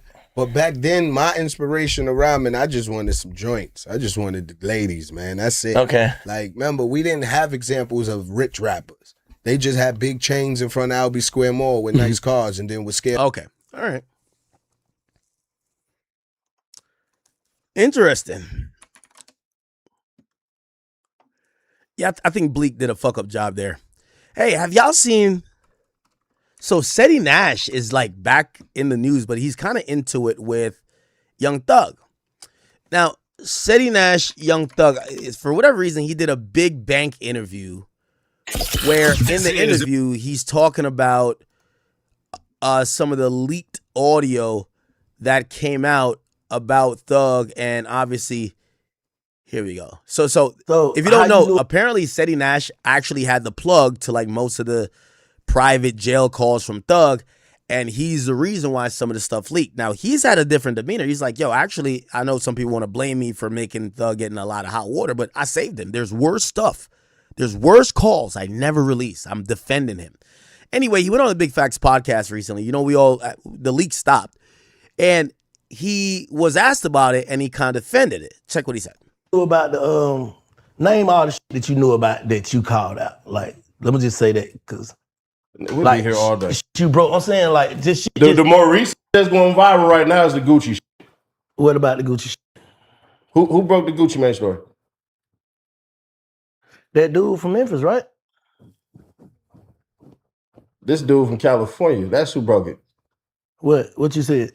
I put it out there on the net. The only thing I tried to do was keep Pooh Shiesty out of that shit so that nigga could have did the right shit. See, there was a timeline on shit to send shit back. There was a big deadline waiting on shit, and niggas decided to say, fuck that. What you mean? Them niggas had a deadline to get that shit back. The niggas who took that shit, they had a deadline to give it back. They decided to say, we not doing that. Fuck that. And fuck him and fuck you. If it's fuck me and I ain't real no static with you and I know it's coming, I gotta walk the fuck away from you. See, my original video kept Pooh Shiesty out of it. I got called all type of liars, all type of whatever the fuck, saying what they gonna do to me, everything except say I'm a nice guy. So they was on some bullshit. I just sat back, let it watch, let it trickle, let it go down. When a got hit on the first, and his daddy and shit, and they were like, yeah, the police outside said Pooh Shiesty is in jail right now. He been there since the first. This 3 days later. Everybody. But that's scary. How the fuck you be knowing all that? You did say that though. Because I am in the streets. What you mean? You think these niggas for some money won't run their mouth? If I know a nigga doing better than bad and eating canned corn at least 3 times out of the goddamn week, you think he ain't gonna want to talk to Nash about a little yank? You know what I'm saying? Yeah. Right next to you. I'm saying. You saying the word out that you want the information, so everybody damn near call you, damn near can't even get the call. Everybody know who the hell they hit. And it is what it is. See, it be some stories where I hate to tell the truth. Black Zach, for instance. When that went down, I broke that story. I said, this gone forever. The whole city knew it. You see what I'm saying? What you mean? What you mean? How you just gonna put that on a man though? You can't say that. We'll bet 100 pennies. 100 pennies, just to keep it 100. That never coming home. What's the case? What he got 5 snitches on there. 5 snitches, and 2 of the niggas the niggas that he spoke to. It's all in the paperwork. What you mean he spoke to him? To get rid of the nigga that beat his little homie up and took the chain off. Oh, 2 of the niggas heard him say it. You saying?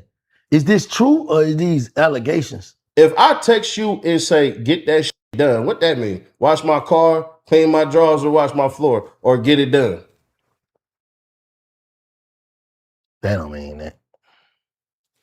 You want the $1 bet? I ain't gonna bet on the man's future. I hope, yeah. Bet it. I say he coming home, bro. All right, cool. You know what I'm saying? I'm gonna put that in the atmosphere. But you saying you done seen the case in that done. He's never coming home. He's never coming home. He going home in a goddamn nice ass little grave with the stupid ass sticks on there. He in the feds too? Yeah, he's done, bro. That nigga out of here. It's over with. How you feel like being the person that say this? It's gonna be like a 10-minute clip. All right, so let's do it this way. It's 4 people who recovered the whole shit, telling the story, spinning it in a positive form. You see what I'm saying? Okay, what is it? All this shit, he just said F his family, F his daddy, you know what I'm saying? F his granddaddy, F his aunt. She said, don't come at me funny. But, you know, based off of the shit, his daddy. Okay, so I think he's talking about Thug now. Go out and talking shit about the little kid trying to shame him. If I'm trying to shame a 17-year-old and they're not doing stupid shit, I think I should get a pat on the back. But now y'all want to get mad and say all type of weird shit, and then his daddy come out and say Seti Nash is working for Fonnie Willis. So you gonna say this whole shit, even though this was in cop. So how the fuck? And then I'm throwing out crazy videos on Fonnie Willis, trying to get her booted off this shit. They know this shit. So how am I working with her and I'm actively destroying her damn credibility in the public based off of shit she said. Don't come at me funny. But, based off of the shit she said. So that happened. When I go to the trial and shit, the daddy tell everybody, well, watch out for him. He worked for Fonnie Willis. What? So now he said, watch out. I work for Fonnie goddamn Willis. He tried doing some, they from LA. So but she from Inglewood. You know what I'm saying? She's not from LA, she from Inglewood. So he did that weak ass shit in the courtroom and all this shit. I'm getting stared at. Yak got his mama ready to beat the hell out of me and shit. She over there just looking like, let me scooch on over. You know what I'm saying? I'm not trying to have you go to jail because I'm not swinging. I'm screaming. I'm kicking and screaming help. Y'all rappers, y'all got money. I'm broke. I ain't got this. Yeah. So he do that whole ass shit. I slick let it fly. Then they get on the internet saying weird shit about me. And I'm like, what the hell? So now y'all want to play. All right, cool. Y'all had no problem with the Gunna tape coming out with the man F him and all that shit and everything. I'm the one who dropped that first audio. What you mean? With the Gunna shit when he was on the phone talking shit about Gunna. Oh, I don't remember that. Yeah, it's hella years ago. Anyways, you do that weekend shit, but all of a sudden it's... Oh, you leaked that? Yeah. Oh, you just leaked that as a teaser? Yeah. But it was for them though. This is all for the benefit of Young Thug. You see what I'm saying? Oh, you saying you leaked it so niggas can know what? You can know that niggas wasn't fucking with Thug. So he's saying, so I know it's a little confusing. Seti Nash is saying that he had all access to like Thug's jail calls. He wasn't trying to fuck up what Thug had going on. If anything, remember Thug wouldn't confirm or deny that he was cool with Gunna. Remember, I kept telling you, I'm like, yo, I got people hitting me that Thug is recording voice notes and sending it to rappers saying, yo, make this song, diss that bitch ass nigga we want to drop on his date. And people even still then, even with me saying, like, nah, I don't think that's the case. Why he don't say it? Well, at that point, Gunna could have been a witness. Seti Nash is saying, all right, well, I try to put it out there by using his jail calls that they could hear him in real conversation and how he really feels about him, because everybody was wondering how he felt about Gunna. He wanted not to fuck with Gunna. So you trying to help him make not fuck with Gunna? That was the call. The call was to help. But the problem with it is once I'm in there, I'm like a virus. So it's hard to get rid of me. They do keep on doing weird shit. His sisters post on Twitter, Seti Nash, go play in the dirt and all this shit. His dad, when I'm getting one of the YSL artists an interview with Vlad TV, do some weak shit. I extend a hand at nigga. We don't fuck with you. I'm supposed to knock you the fuck out. But I'm like, you supposed to knock who out? Supposed to knock his dad out. When you say some shit like that. But I'm not going for that. I'm not gonna do that in front of Vlad and the artists and all these. Why would I mess this up? This money right here and all this shit. I just said, oh, all right, that's how y'all doing it. Did he get on the internet again and run his mouth? So now y'all try me. Y'all think it is what it is. And Young Thug know all of this shit. I taught that nigga sister for about an hour this in the background and shit, saying little all this shit. I said, oh, y'all think this nigga God, I'm gonna make him bleed. Watch this shit. I'm gonna turn into Kratos. So all it took was, hey, Trap Lord Ross, look at this. This Young Thug telling. Nobody ever seen this. Oh, y'all, Young Thug telling right here. Oh, shit. Who is this? Trap Lord Ross, the little white boy with the glasses will be doing all the documentaries and shit. Oh, no. I gave the video to him. Spun the illustration I wanted him to paint. Same video, been out there for 2 years, but nobody said it this way. There was things not said in that video. See, when I like you, we good. But when it's fire, you niggas want me dead and y'all want me out to paint, then it's a problem. So you saying basically you just use the shit that was already out to try to make it seem like he's on some shows. You spent the narrative. That's what you did. You spent the narrative. Like the other shit sounded like, because at first when it was out, it sounded like, oh, Roscoe ain't told you that. Fuck you. Roscoe, the reason why he was in there. That's what Young Thug don't even know. Yeah, I'm gonna tell you right. I got the paperwork inbox, but I'll send you. What you mean? Roscoe was the reason that was in that goddamn interrogation room. What you mean? Roscoe told the police, why am I in here and Young Thug and Birdman ain't in there? He was actively ratting on these niggas.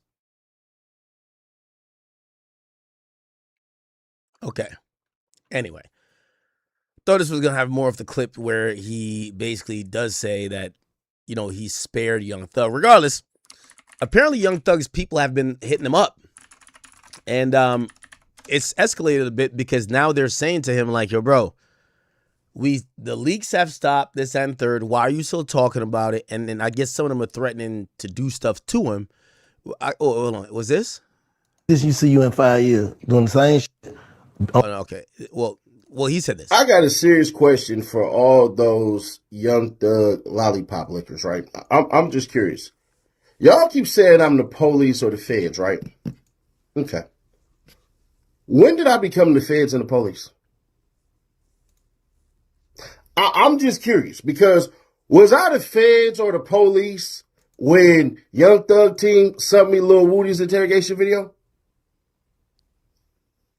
No. Was I the feds when I was taking Fonnie Willis's words and doing hit pieces on her? I made 3 of them that were very scathing. Was I the feds then? Was I the feds when Young Thug team gave me the Gunna audio to release to the world? Was I the feds then? Okay. So I'm just curious. When I do an interview and I get asked the question, am I not supposed to sit up here and give the people what they want? Y'all say a whole bunch of stupid shit, and this is why I hate niggas. Like, I love black people, but I hate you niggas.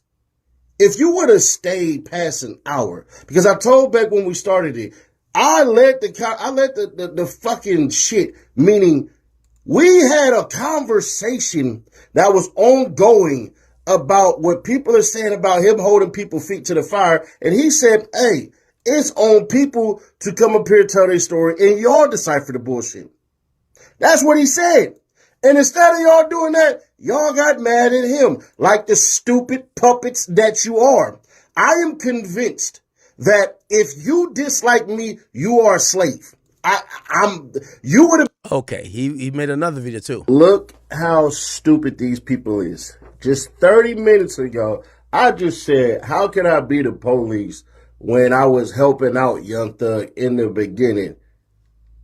And I still got a lot more dirt on Young Thug that I could release that will get his whole career wiped off the map. And instead of these morons who say they cool with Young Thug, saying, all right, we just ain't gonna say shit. Look how stupid these people are. They want to antagonize me and piss me off more into releasing the whole shit.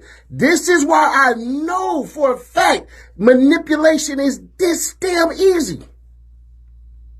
I just said Young Thug team. I never said Young Thug. Y'all realize how dumb y'all are, how slow you guys are, how easy it is to trick you out of position, to manipulating you into doing exactly what I want and what I so desire? I'm from the old South. Boy, look at this shit. Look at this shit. Look at how all these dummies just said, yeah, man, that's messed up what you doing to Young Thug. You a B, you a cop, you a fed, you a this, you a that. So y'all would want to piss me off into showing my hand? And, hey, FYI, I just got offered some major money that I just turned down for the rest of Young Thug's goddamn tapes. Y'all would have slimed him out. But once again, I'm a man of my word. Look how easy it is. But a few words, a little bit of trigger words, a little bit of facial expressions and all that, just to throw you idiots off. You got a nigga that is 50-something years old in a dusty, musty-ass apartment that literally say Young Thug is his people and just try to piss me off. So what if I get pissed off and wipe the whole shit out?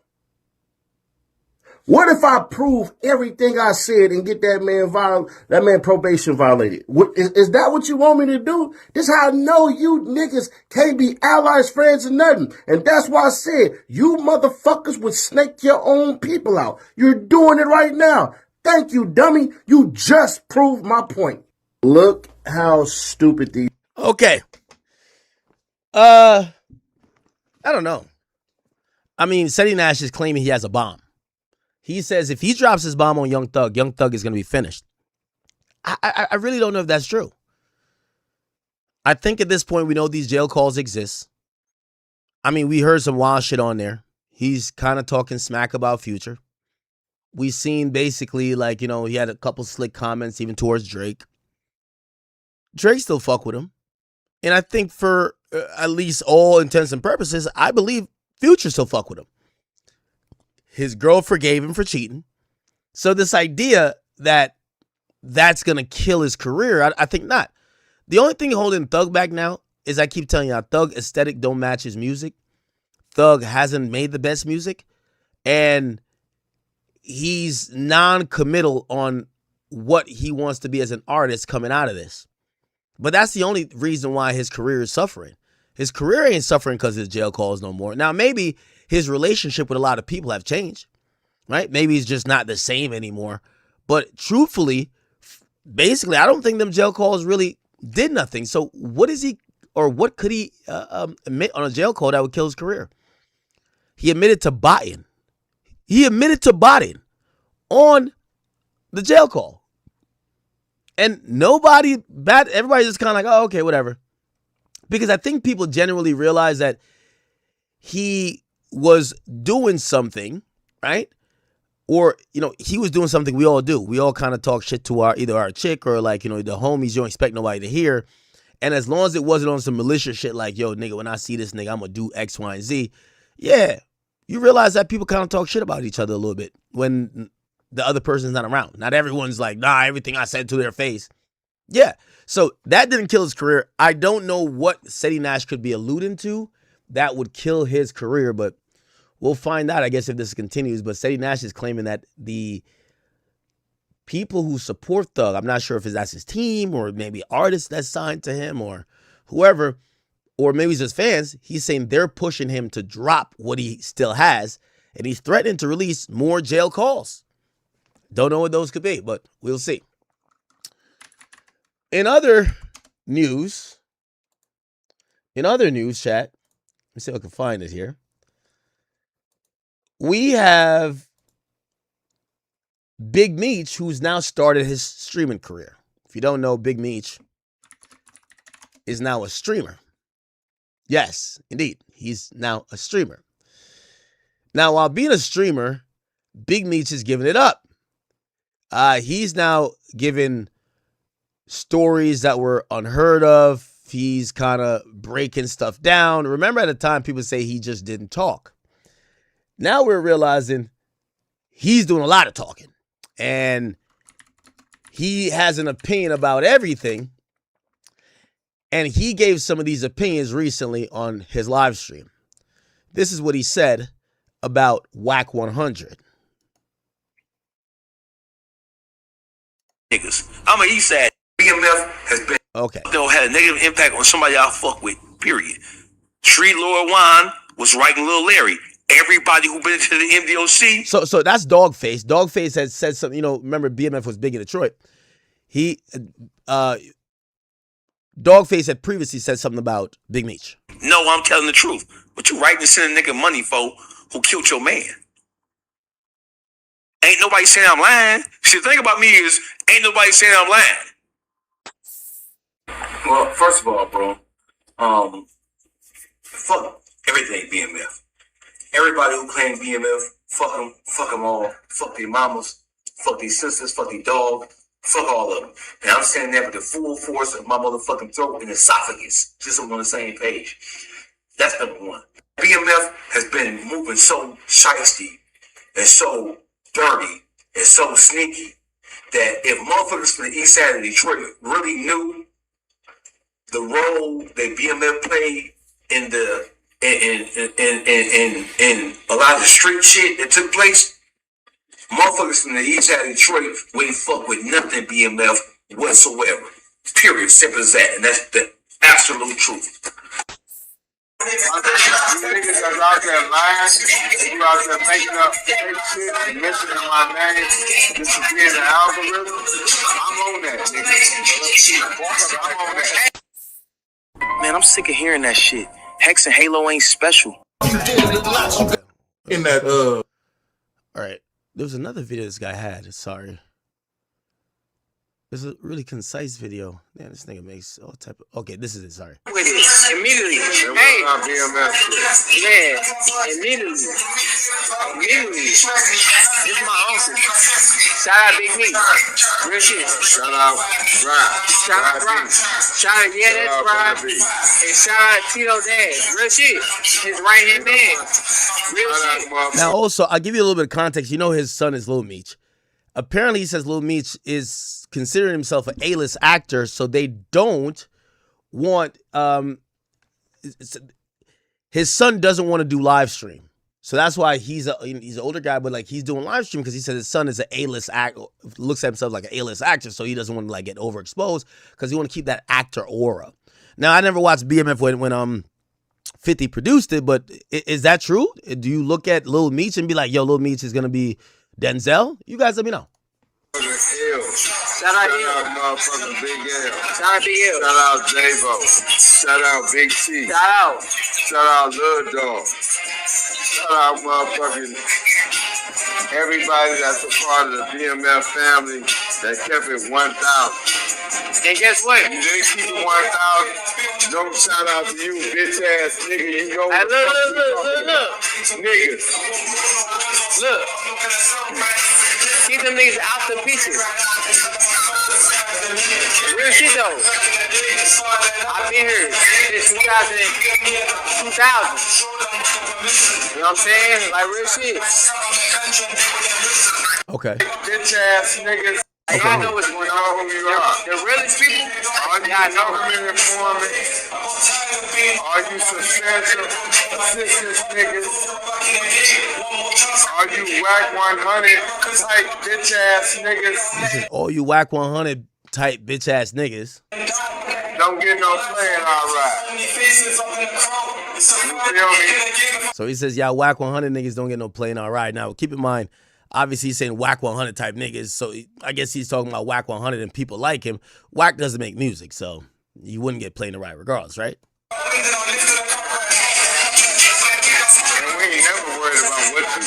And we're not apologizing. Especially me. There's no apology. You know anything about me? I ain't worried about what you gonna do. Hey, listen, but I promise you this. I didn't mention your name indirectly. Hey, I ain't worried about what the fuck you gonna do. Listen though, on some real shit. Listen, on some real shit.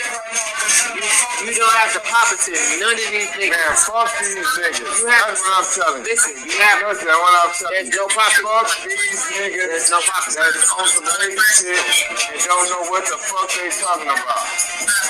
If you know what you're talking about, bring it to the table. Bring it to the table. Bring it to the table. If you know what you're talking about, if you got... For everybody. Listen, pause. From 2005. No, from 2005. Any type of information that's relevant, that's real, bring it. Bring it to the table. If you don't, shut the fuck up. See me in the street. No, shut the fuck up. No, see me in the street. Damn.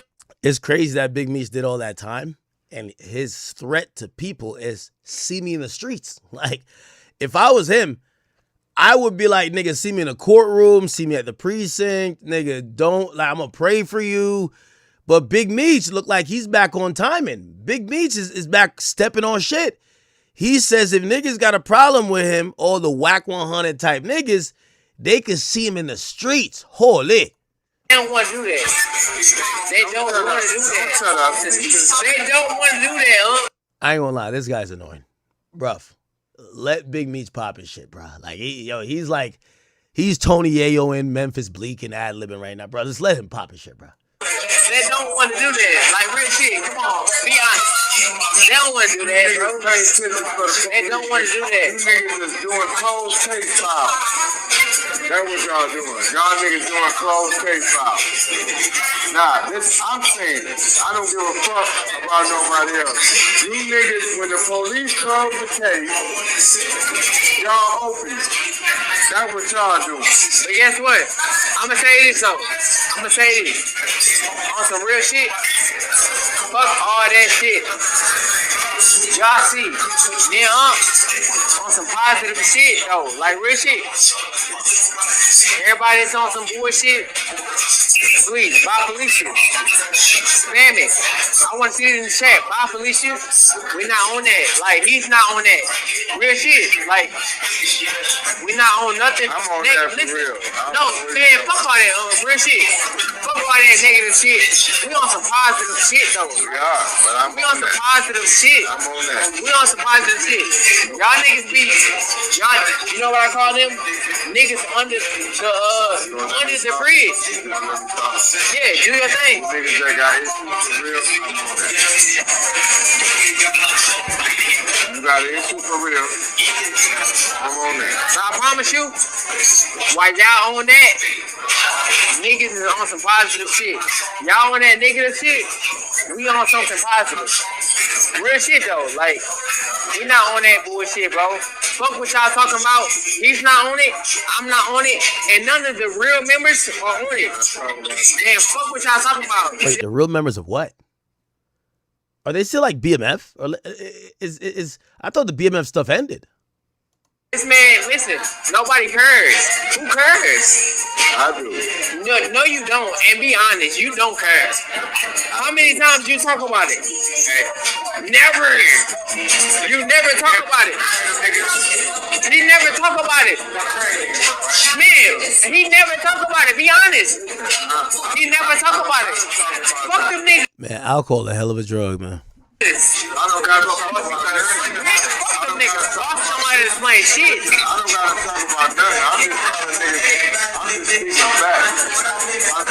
You niggas that's out there lying, you out there making up fake shit and mentioning my name just to be in the algorithm. I'm on that, nigga. I'm on that. Hey, this I run your town better than you run. Listen, all this is cute. You know, I would say to Big Meech, and I got no problem with Big Meech, but I would be like, yo, don't respond or say nothing to Wack 100. What about 50 Cent?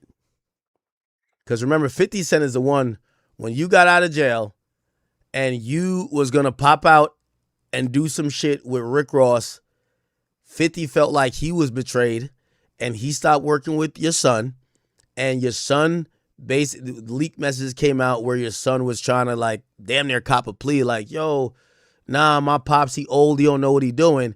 So it looked like 50 has kind of uprooted a lot of what you had going on. So that's why I'm looking at you now to say, respond to Fifth. Don't respond to, like, Wack 100 looked like all he was trying to do is do some paperwork stuff.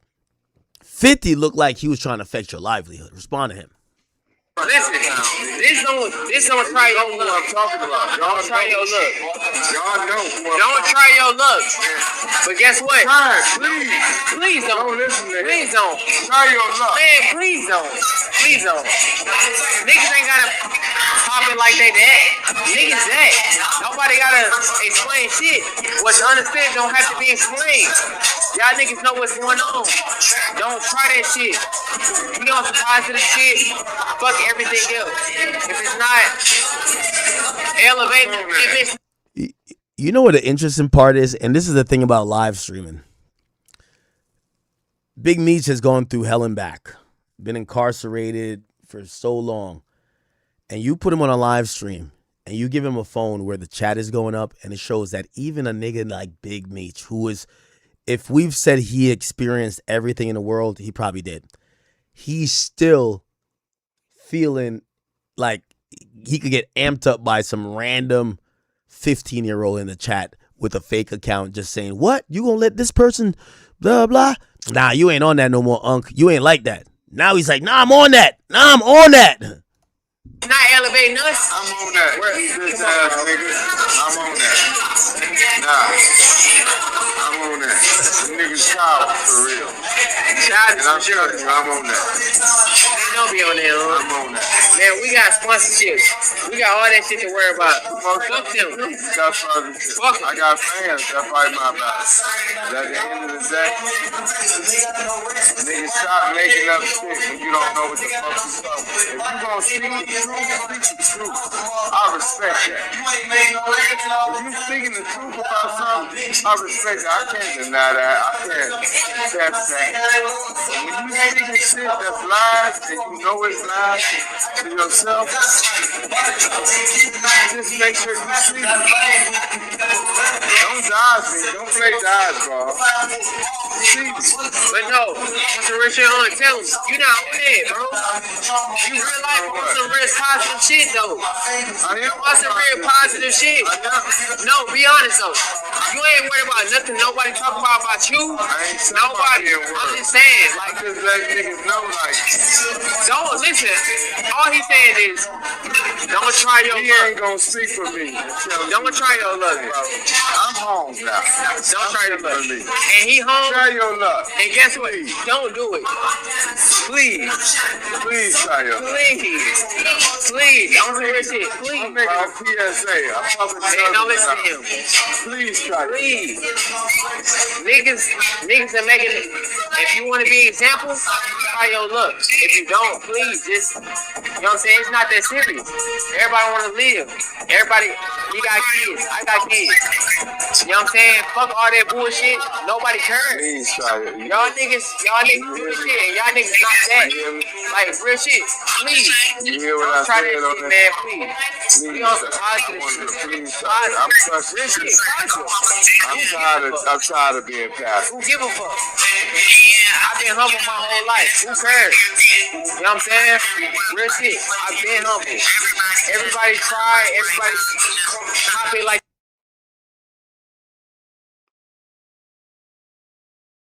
Okay.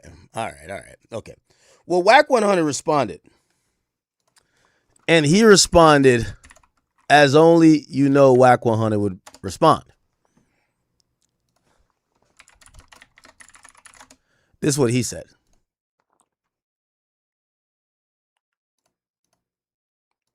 Wait, what is this? Oh, here we go. Hey, listen, man, I don't know what's going on, but I see Meech. I don't know out of nowhere, you know, shit, Meech, we've been running content on you for years. You know, we all know you told on Cuffy. I got an exclusive interview coming from Cuffy. By the way, Meech, you've been on quite some time. Why haven't you mentioned Cuffy's name one time? You heard Cuffy directly call you a rat. World, tag Meech and say, why won't you address Cuffy, the one that say you ratted on and set him up?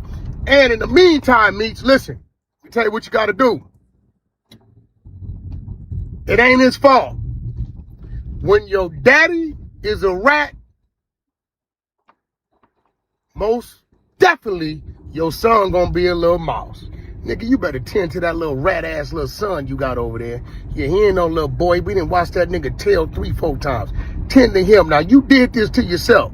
So now, we gonna activate the exposers. We gonna get everything going. You did it to yourself, man. You did this to yourself, Meech. We all know you ain't like that. You ain't gonna do nothing. You ain't talking about nothing. We ain't worrying about you, nigga. This ain't 2001, 2, 3, 4, 5. BMF don't even respect you no more, my nigga. You know, they know you's a rat. I talk to them all the time. But in the meantime, between time, Meech, go over there, get some motherfucking decon, and put it under your son's pillow, and let's rid this world of one less road. Okay. Then he posts this, and this was supposedly, he says, Black Mafia family. It's 8 a.m. in Miami at the Porsche building. Let's start breakfast with a little bit of cheese. Oh. Good, man. Hey, shouldn't charge you whatever you're doing and stuff. Yeah. Okay. That's what y'all found it on the. Y'all found it.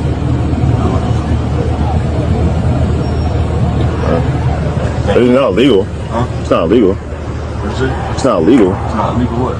To have a firearm. Well, I'm talking about the other stuff. Huh? The other stuff. Talking about the other guy? The other stuff, yeah. Yeah. That's illegal. Oh. Oh, they said this is a video of Lil Meech telling. Oh.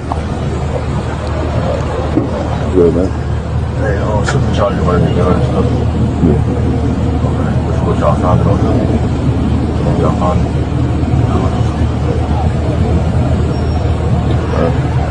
It's not illegal. Huh? It's not illegal. Is it? It's not illegal. It's not illegal what? To have a firearm. Well, I'm talking about the other stuff. Huh? The other stuff. Talking about the other guy? The other stuff, yeah. Yeah. That's illegal. Oh. Okay. So look like this is gonna be a new arc. I don't know if Big Meech is gonna respond to it or keep responding back to Wack 100. But we all know Wack 100 takes extreme pleasure in going back and forth with people.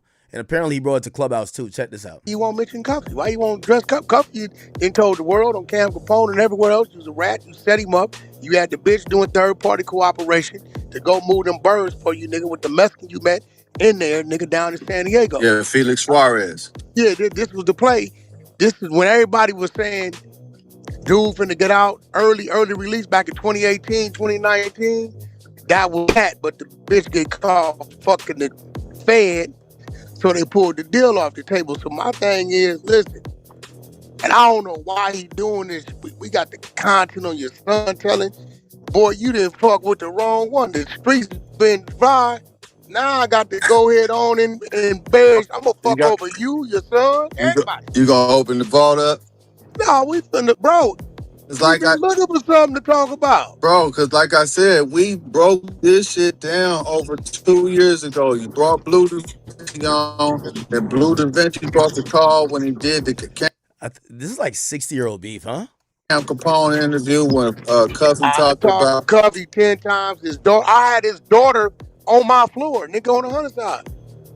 Right. Went to work. So, I mean, at the end of the day, I don't know, bro. What's funny is that this one came from nowhere. Like, I don't know where this one came from. Like, he was a little tipsy and drunk, and the nigga just had it on his mind. But yeah, I could tell. I could tell that the nigga was faded. You feel what I'm saying? Because he went into something he had never went into. Yeah. Bro, he had on his mind. No violent dude. He a hustling nigga, but he ain't one of them type of dudes. And I'm going to run into him. Was crazy.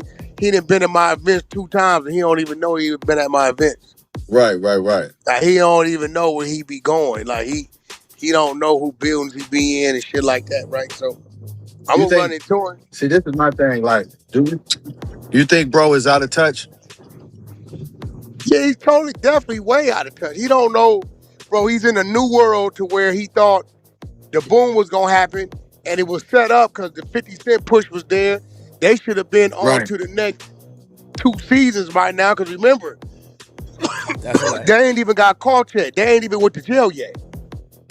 It was like 2-3 more seasons in that story, at least, then roll over to a major movie.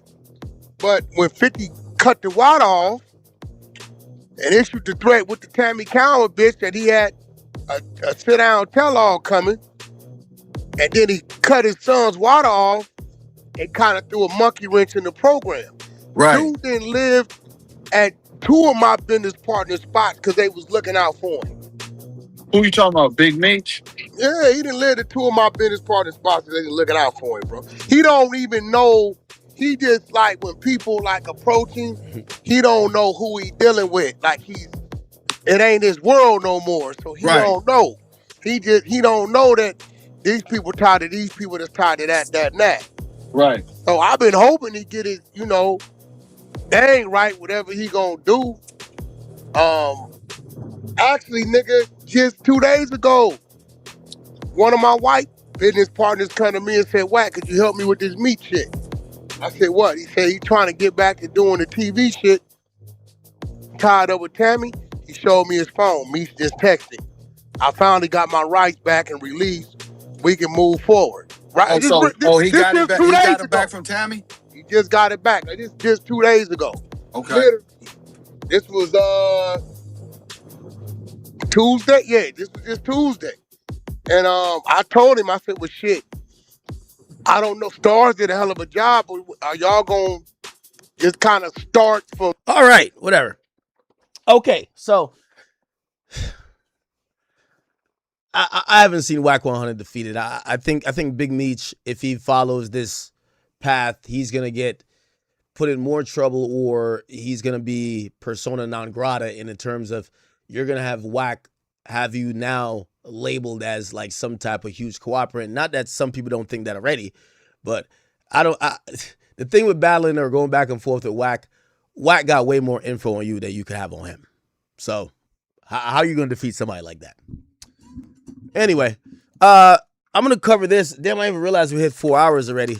And then I think I might hop off, go get some lunch and whatever, and then I'll try to get back on in a while. But Boosie, and I really wanted to touch on this because I've seen a lot of people like not really properly understanding what this is. So Boosie paid $600,000, and he paid $600,000 to a lobbyist firm. Now, I want to tell y'all the reality of what pardons are these days. These days, pardons, number one, you can't buy a pardon necessarily. I'm not sure if it's illegal if you would, but the person you could only pay for a pardon would have to be the president. And I'm not sure if there's actually rules on the book that says if that was done, it would be illegal. Now, obviously, ethically, it would be completely out of bounds. But the Constitution actually gives a lot of legal leeway to the president to be able to pardon someone. And when you pardon someone, or the act of clemency, you could either do a full pardon, you could do a partial pardon, you could do a commutation, and you could do what's called a reprieve. And each of those things are kind of allowed by the president to extend to any person within the union. So it could be a mass murderer, it could be a terrorist, and there's only very few restrictions on how the president could pardon. And yes, it applies to federal cases. Now, Boosie has had a particular case that we all know was a gun case that initially he caught when he was in San Diego. They saw a gun like in his waistline while he was out there like just doing a video. And the police swooped in because they were surveilling those guys, and they caught him with a gun. Actually, they caught him in the security with a gun. The security could have had his gun, but Boosie had a gun too. Or actually, at first, he was trying to have his security take both of the guns. The security did not take both of the guns. Boosie got charged with a gun. Now, Boosie is not supposed to have a gun according to law. He's seen as a felon in possession, and we all know about his history of being a felon. Now, there is laws on the books that actually say, well, if someone is a felon, right, there's a way they could have their gun rights restored, or they won't be hit with this felon in possession. And the reason is if their original crime, right, that they became a felon on, if it wasn't a gun crime, there is a way that you could be seen as not being a felon in possession, because really the First Amendment right, the right to bear arms, it's listed in the Constitution that it should not be impeded, and it really doesn't strike out the fact that if someone got in trouble before and it wasn't misusing a gun, that they could never have a gun again. So it's like really a gray area. By the way, this is going to be a huge situation. It's going to eventually go to the Supreme Court. I probably see it happen in the 5th District. That's down there like in Texas or whatever. They usually do most gun stuff down there, because when it goes to the federal court there, he has the best chance of, through appeals, and going eventually to the Supreme Court. But that's the big thing. Should people who got in trouble before, should their gun rights be stripped from them for life, even though the Constitution actually guarantees that, citizens who have either paid their debts to society, or they haven't misused the privilege of having a weapon, that they should be able to have a gun. So Boosie gets charged for this, and Boosie actually beat the case. How did he beat the case? He beat the case because he basically was saying, hey, listen, I shouldn't be charged with felon in possession given my first case of blah, blah, blah. Now, the government, obviously knowing that this was something that was going to boil up to the Supreme Court, before they did that and started following the appeals process, which means going to circuit court, and then obviously it would be the Supreme Court. What they did was they filed another charge on Boosie, the same thing, felon in possession. This time it was a different reason, so not double jeopardy. Double jeopardy means you can't file, I can't charge you for murder of the same guy twice, but I could charge you for murder, then I could charge you for, I don't know, attempted murder. Well, even though it would probably be like, I charge you for attempted murder, and then the person ends up dying, I could charge you for murder, even if you beat the attempted murder charge. It's a weird thing with double jeopardy. Double jeopardy just makes sure you can't continually file the same charges, especially if a jury is acquitting it. So they file a similar charge, which is the same felon in possession, but they use a different reason. They say, we're not saying that because Boosie's a felon, he shouldn't have the gun. We're saying in terms of gun possession, a part of this idea of possession of a weapon illegally is that you can't have been a fiend. So in federal statutes, it actually, even when you sign these disclosures with the ATF to buy a weapon, it actually says if you are an addict, you cannot possess a gun. And they looked at Boosie's history, and Boosie's history was that he had a drug case. And they looked at that to say, well, according to how you pled, because when he pled guilty in a drug case before, he went to court mandated like rehab or whatever the case is, which technically at that point puts you in the light of, Boosie's probably selling the drug, not taking the drug, but because of the plea that he did, it makes it look like he's a fiend. So they're saying you're a fiend, and you're a fiend that has a gun. So that's a charge. So they were trying to get him. Eventually he pled out, and when he pled out, the judge had real autonomy to sentence him up to 3 years. Remember, he was acting like he was about to go away for a long time. But the judge actually understood the nuance of the situation. First of all, this is a type of, it's so rare. It could go to the Supreme Court. The judge didn't give Boosie time. He actually gave Boosie probation. So he looked at Boosie and said, hey, I know you just beat the last case they brought with gun possession. Because you pled guilty here and you didn't go to a second trial, I'm just going to give you probation. Big win for Boosie. Now, here's the problem. Boosie's a rapper who moves around, got ops move a certain way, and as you saw, the feds filed the same charge on him twice, basically. He knows they're not going to just take this line down. They're going to come back again. So he's been trying to get his record clean. He's been trying to get a pardon. He wants his ability to have a gun restored because Boosie's the type of nigga he move in the trenches. So he gets this lobbyist company. He gives him $600,000. What a lobbyist company is say for cigarettes or, tobacco companies, they pay lobbyists a lot. They want their product to still be in stores. They want it to not be so bogged down with litigation they can't have any market share. So they'll pay people to go to Washington and get senators and reps on their side to say, hey, let's not make laws that's going to ban cigarettes. Imagine if they ban cigarettes from what's funny? You ever go to a pharmacy, Walgreens, or you go to CVS? At the front desk, you get your prescription in the back by the pharmacy, and at the front desk, they're selling you cigarettes. And then they'll sell you the patch right there. So there's some people that want to have litigation that says, hey, you know how liquor, and by the way, some liquor is sold in most stores, or all stores actually, in certain states, but for example, Jersey, you can't buy liquor in your convenience store or your pharmacy. In some other states, you can. But all these are things that gets litigated on. The tobacco company doesn't want to get their product off the shelf. So what they do is they gotta, let's send some lobbies to make sure these things aren't voted on, or they're not voted on in against our favor. And they spend a lot of money doing it. So lobbying is very popular, right? It could be out of country, a car company or a car parts company that, say Trump gets into office and now he's like, nah, fuck all them shits. We're going to do tariffs and blah, blah. They might lobby to be like, hey, we work with General Motors. Give us an exception to the tariff. Don't charge us 20%. So lobbying is a very popular way of trying to influence. Now, it's very, and if you're not that into politics, you're like, what's the difference between lobbying and just a bribe, right? Well, a lobbying is, when you lobby, there's particular rules you got to follow really well, or else it could be a crime. But you're trying to influence, but you can't force and you can't buy, right? So people use lobbying all the time. Well, Boosie gets this company he gives $600,000 to. Clearly, they must have gave him some promise or some type of expectation to say, we could try to lobby a pardon for you. Now, remember, I just said the president of the United States, Donald Trump, he or any sitting president has this unilateral control over what a pardon could be given for in federal cases. Boosie pays him $600,000. He probably paid people who are dangling names over his head to be like, no, we know this person. We're mad cool with them. They're right next to the president. And you have to imagine that Donald Trump is probably doing favors for people like, oh, okay, you're my homie. Or this person should be pardoned. And he might listen to advice.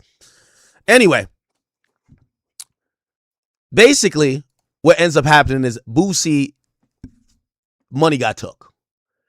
He didn't get a pardon, and he's still considered a felon. He's on probation as well. Well, he sued and he said, I want my money back.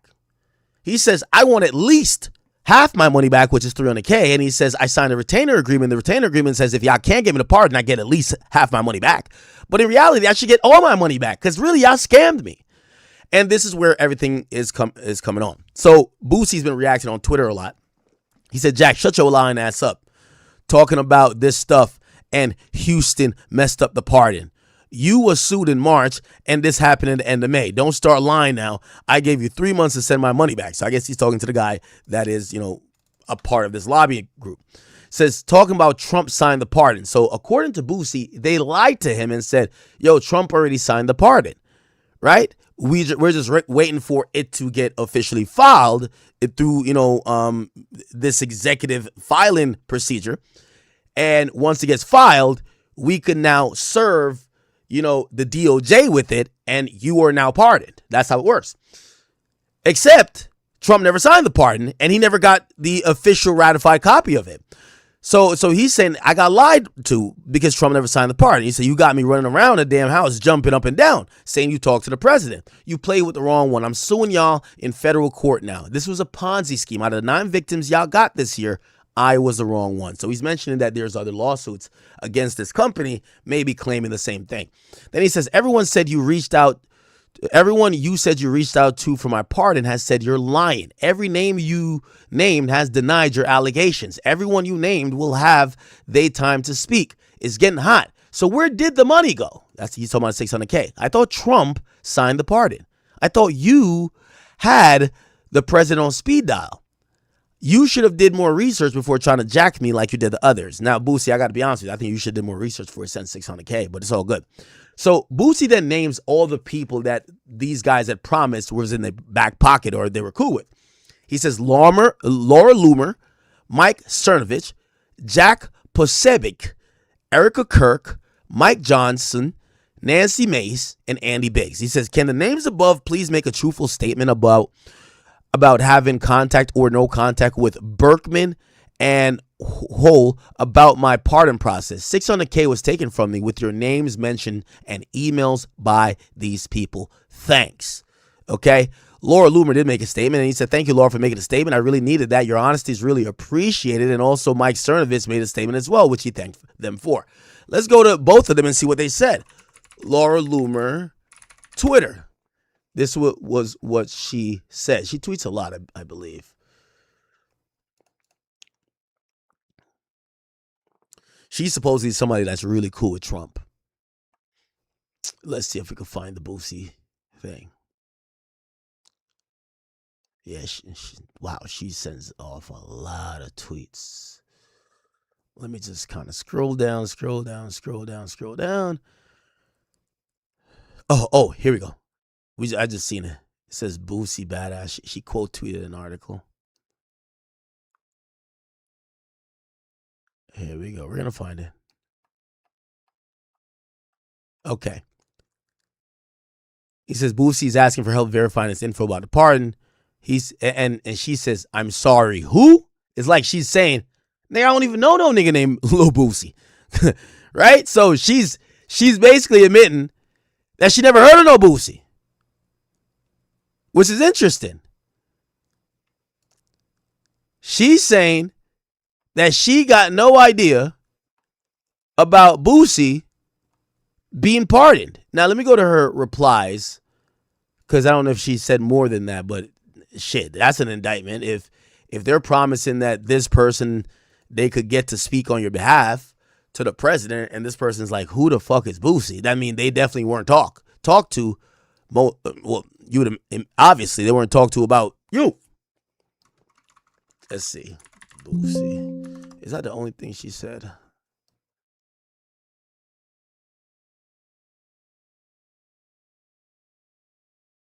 Okay. Let's go on Boosie. Wow, sorry. All right, we're trying to get to it.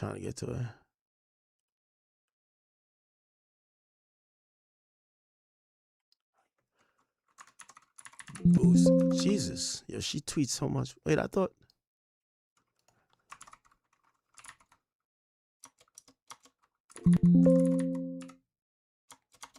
Oh, why can't I find it? Give me a second. I'm going to just have to physically look it up. I'm trying to look to see if she had said anything else. Let me just look at a website. Fuck it. Laura Loomer Boosie. I think that's her only response, right? Conservative activists. Okay. So she did say more. She says, I don't get involved in this type of work and have no idea what you're talking about. No offense, but I also have no idea who you are and never heard of your case. Seems like Berkman is using people's names without permission to get business. That's not how the pardon process works. You can't pay for a pardon. Not too sure who told you. That's exactly how it works. Now, I still think the lobbying company is still within their right. As long as they're not saying you're paying for the pardon, they're saying you're paying for us to lobby for you to get a pardon. It's that little loophole that's going to get them by, even though they probably still have some problems that they could get into if they're promising stuff that they can't keep, or they're making ill-fated or ill-willed promises that they know certain people that they could get those people to possibly even consider or talk about you, and you never even talk to these people about them, right? Cool. Let's go to Mike Cernovich now.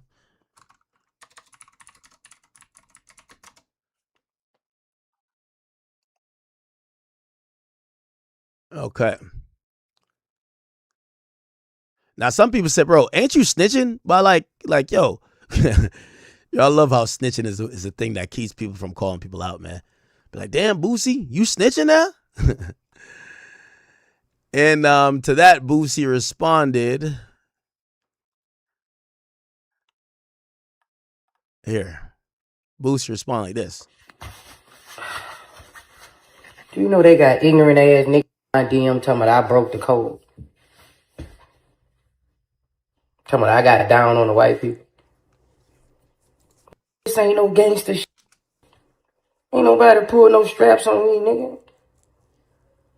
This is a contract. If you don't abide by the contract, you get sued, nigga.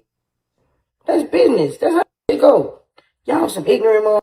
It's just like a record contract. If you sign a contract and if you don't abide by that contract, you get sued. Y'all think I'm too gangster to sue. Man, y'all some ignorant motherfuckers, dog. Nigga, you don't abide by that contract, your ass get sued. Man, y'all some ignorant motherfuckers.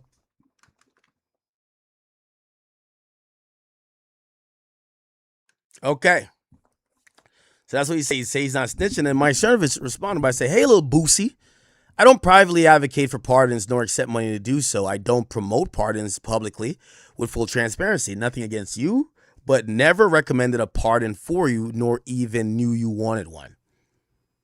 Wow. So this is kind of saying that maybe this company has been using these guys' names to kind of finesse the money. Finesse the money from these people. Like, yo, nah, give me the money. I'm going to get these people to speak on your behalf. You know that they're close to Trump, while they've just taken Boosie for their cash. Now, again, remember, lobbying isn't illegal necessarily as long as they're following the lobbying rules. You could kind of lobby for many things, actually most things. So I'm going to Boosie's point. What point does he have? He did show a retainer that said that allegedly he should get back half the money if they couldn't secure a pardon. The company supposedly is telling him, nigga, we're not giving you back nothing. And we didn't have an agreement with you that guarantees you to get nothing back, which to that I would say, I wonder what their agreement is with him, because if they don't want to give him back the $300K, was the agreement to never give it back? Well, he showed us some paperwork. You showed us some paperwork. Can this company get in trouble legally? Not sure. If they're, a part of you lobbying, if you set up a company that is doing lobbying work and you're not speaking to, but you're advertising that you're going to try to speak to these people, I think that is definitely some fraud. So these people coming out publicly to say, we never knew you wanted a pardon. Ain't nobody talked to us about it. And also, we don't deal with that type of stuff. I think that kind of helps Boosie a bit. But I feel like this is where top level scamming is. I think these people knew that eventually they would be called out. Apparently they have other cases. They knew they would be called out. Here's the caveat of what's going to happen in terms of legally. If they don't have in writing them promising that, oh, we're going to speak to Laura Loomer about it, and maybe they don't have, you see, if they put it in writing saying, we're going to speak to her about it, we're not going to say that she's going to do nothing, but we're going to speak to her and she has a president's ear. They're going to have meeting minutes. They're going to have some type of proof that they did a meeting. Oh, did you ever meet with her and mention my case? If not, you told me you're going to do it, and you didn't do it. So that is to be examined. I hope Boosie gets some really good attorneys and try to figure this out. But I do want to say, for people who think that Boosie was trying to bribe his way to get a pardon, that's not how it works. And I've heard a little bit more about the pardon process. I'll keep it close to the ear for now. It is kind of a game, though. You gotta get people that know the person, that know the node, that gets close to the president, that at times they're gonna put up people, and sometimes it comes through these White House aides and other things. Yes, there is, it's kind of a song and dance. It's kind of like the Grammys in a sense. You know how the Grammys are, it's not just who got the best album, it's like kind of who does a song and dance. There's a song and dance. Sometimes, I've heard, this is what I've heard, sometimes you want a pardon? Hey, they're doing their charity dinner. You better make sure you get a fucking table. You better get a motherfucking table if you want that goddamn pardon. You better be, as part of you getting the table is $150K. That goes towards charity, but now you're on the short list. Again, it's not like, oh, you do that to get that, but it's one of those gray area ways how you get to work the system. So I could see why Boosie probably did it. So I'm not going to call Boosie just stupid. But again, you're probably going to have a lot of scammers. And here's the thing, chat, the clearest way I'm going to compare this to, this is like, and tell me if anybody gets this, I don't know if this might be too old for y'all. This is like when Stringer Bell went down there and gave the money to Clay Davis. Clay Davis was a senator. Stringer Bell was a drug dealer. He paid off a senator to get all of his permits approved that his building could get built quicker. And essentially, the senator scammed him. And basically, they looked at him like he was shocked. He was like, how did a senator scam me? And it was like, yo, bro, there's scams everywhere. Like, you think that because you a thug, like niggas won't scam you too? Exactly. All right. I would play the clip of that, but if you know, you know. All right. If you know, you know. All right, chat. I'm getting off of here for a bit. There's a possibility I might get back on in a few hours, but I definitely wanted to do a little morning session, which I think we did. Please go enjoy your lunch. I'll see you a little bit later, and hopefully you guys are having a healthy and happy Friday. Okay. Peace.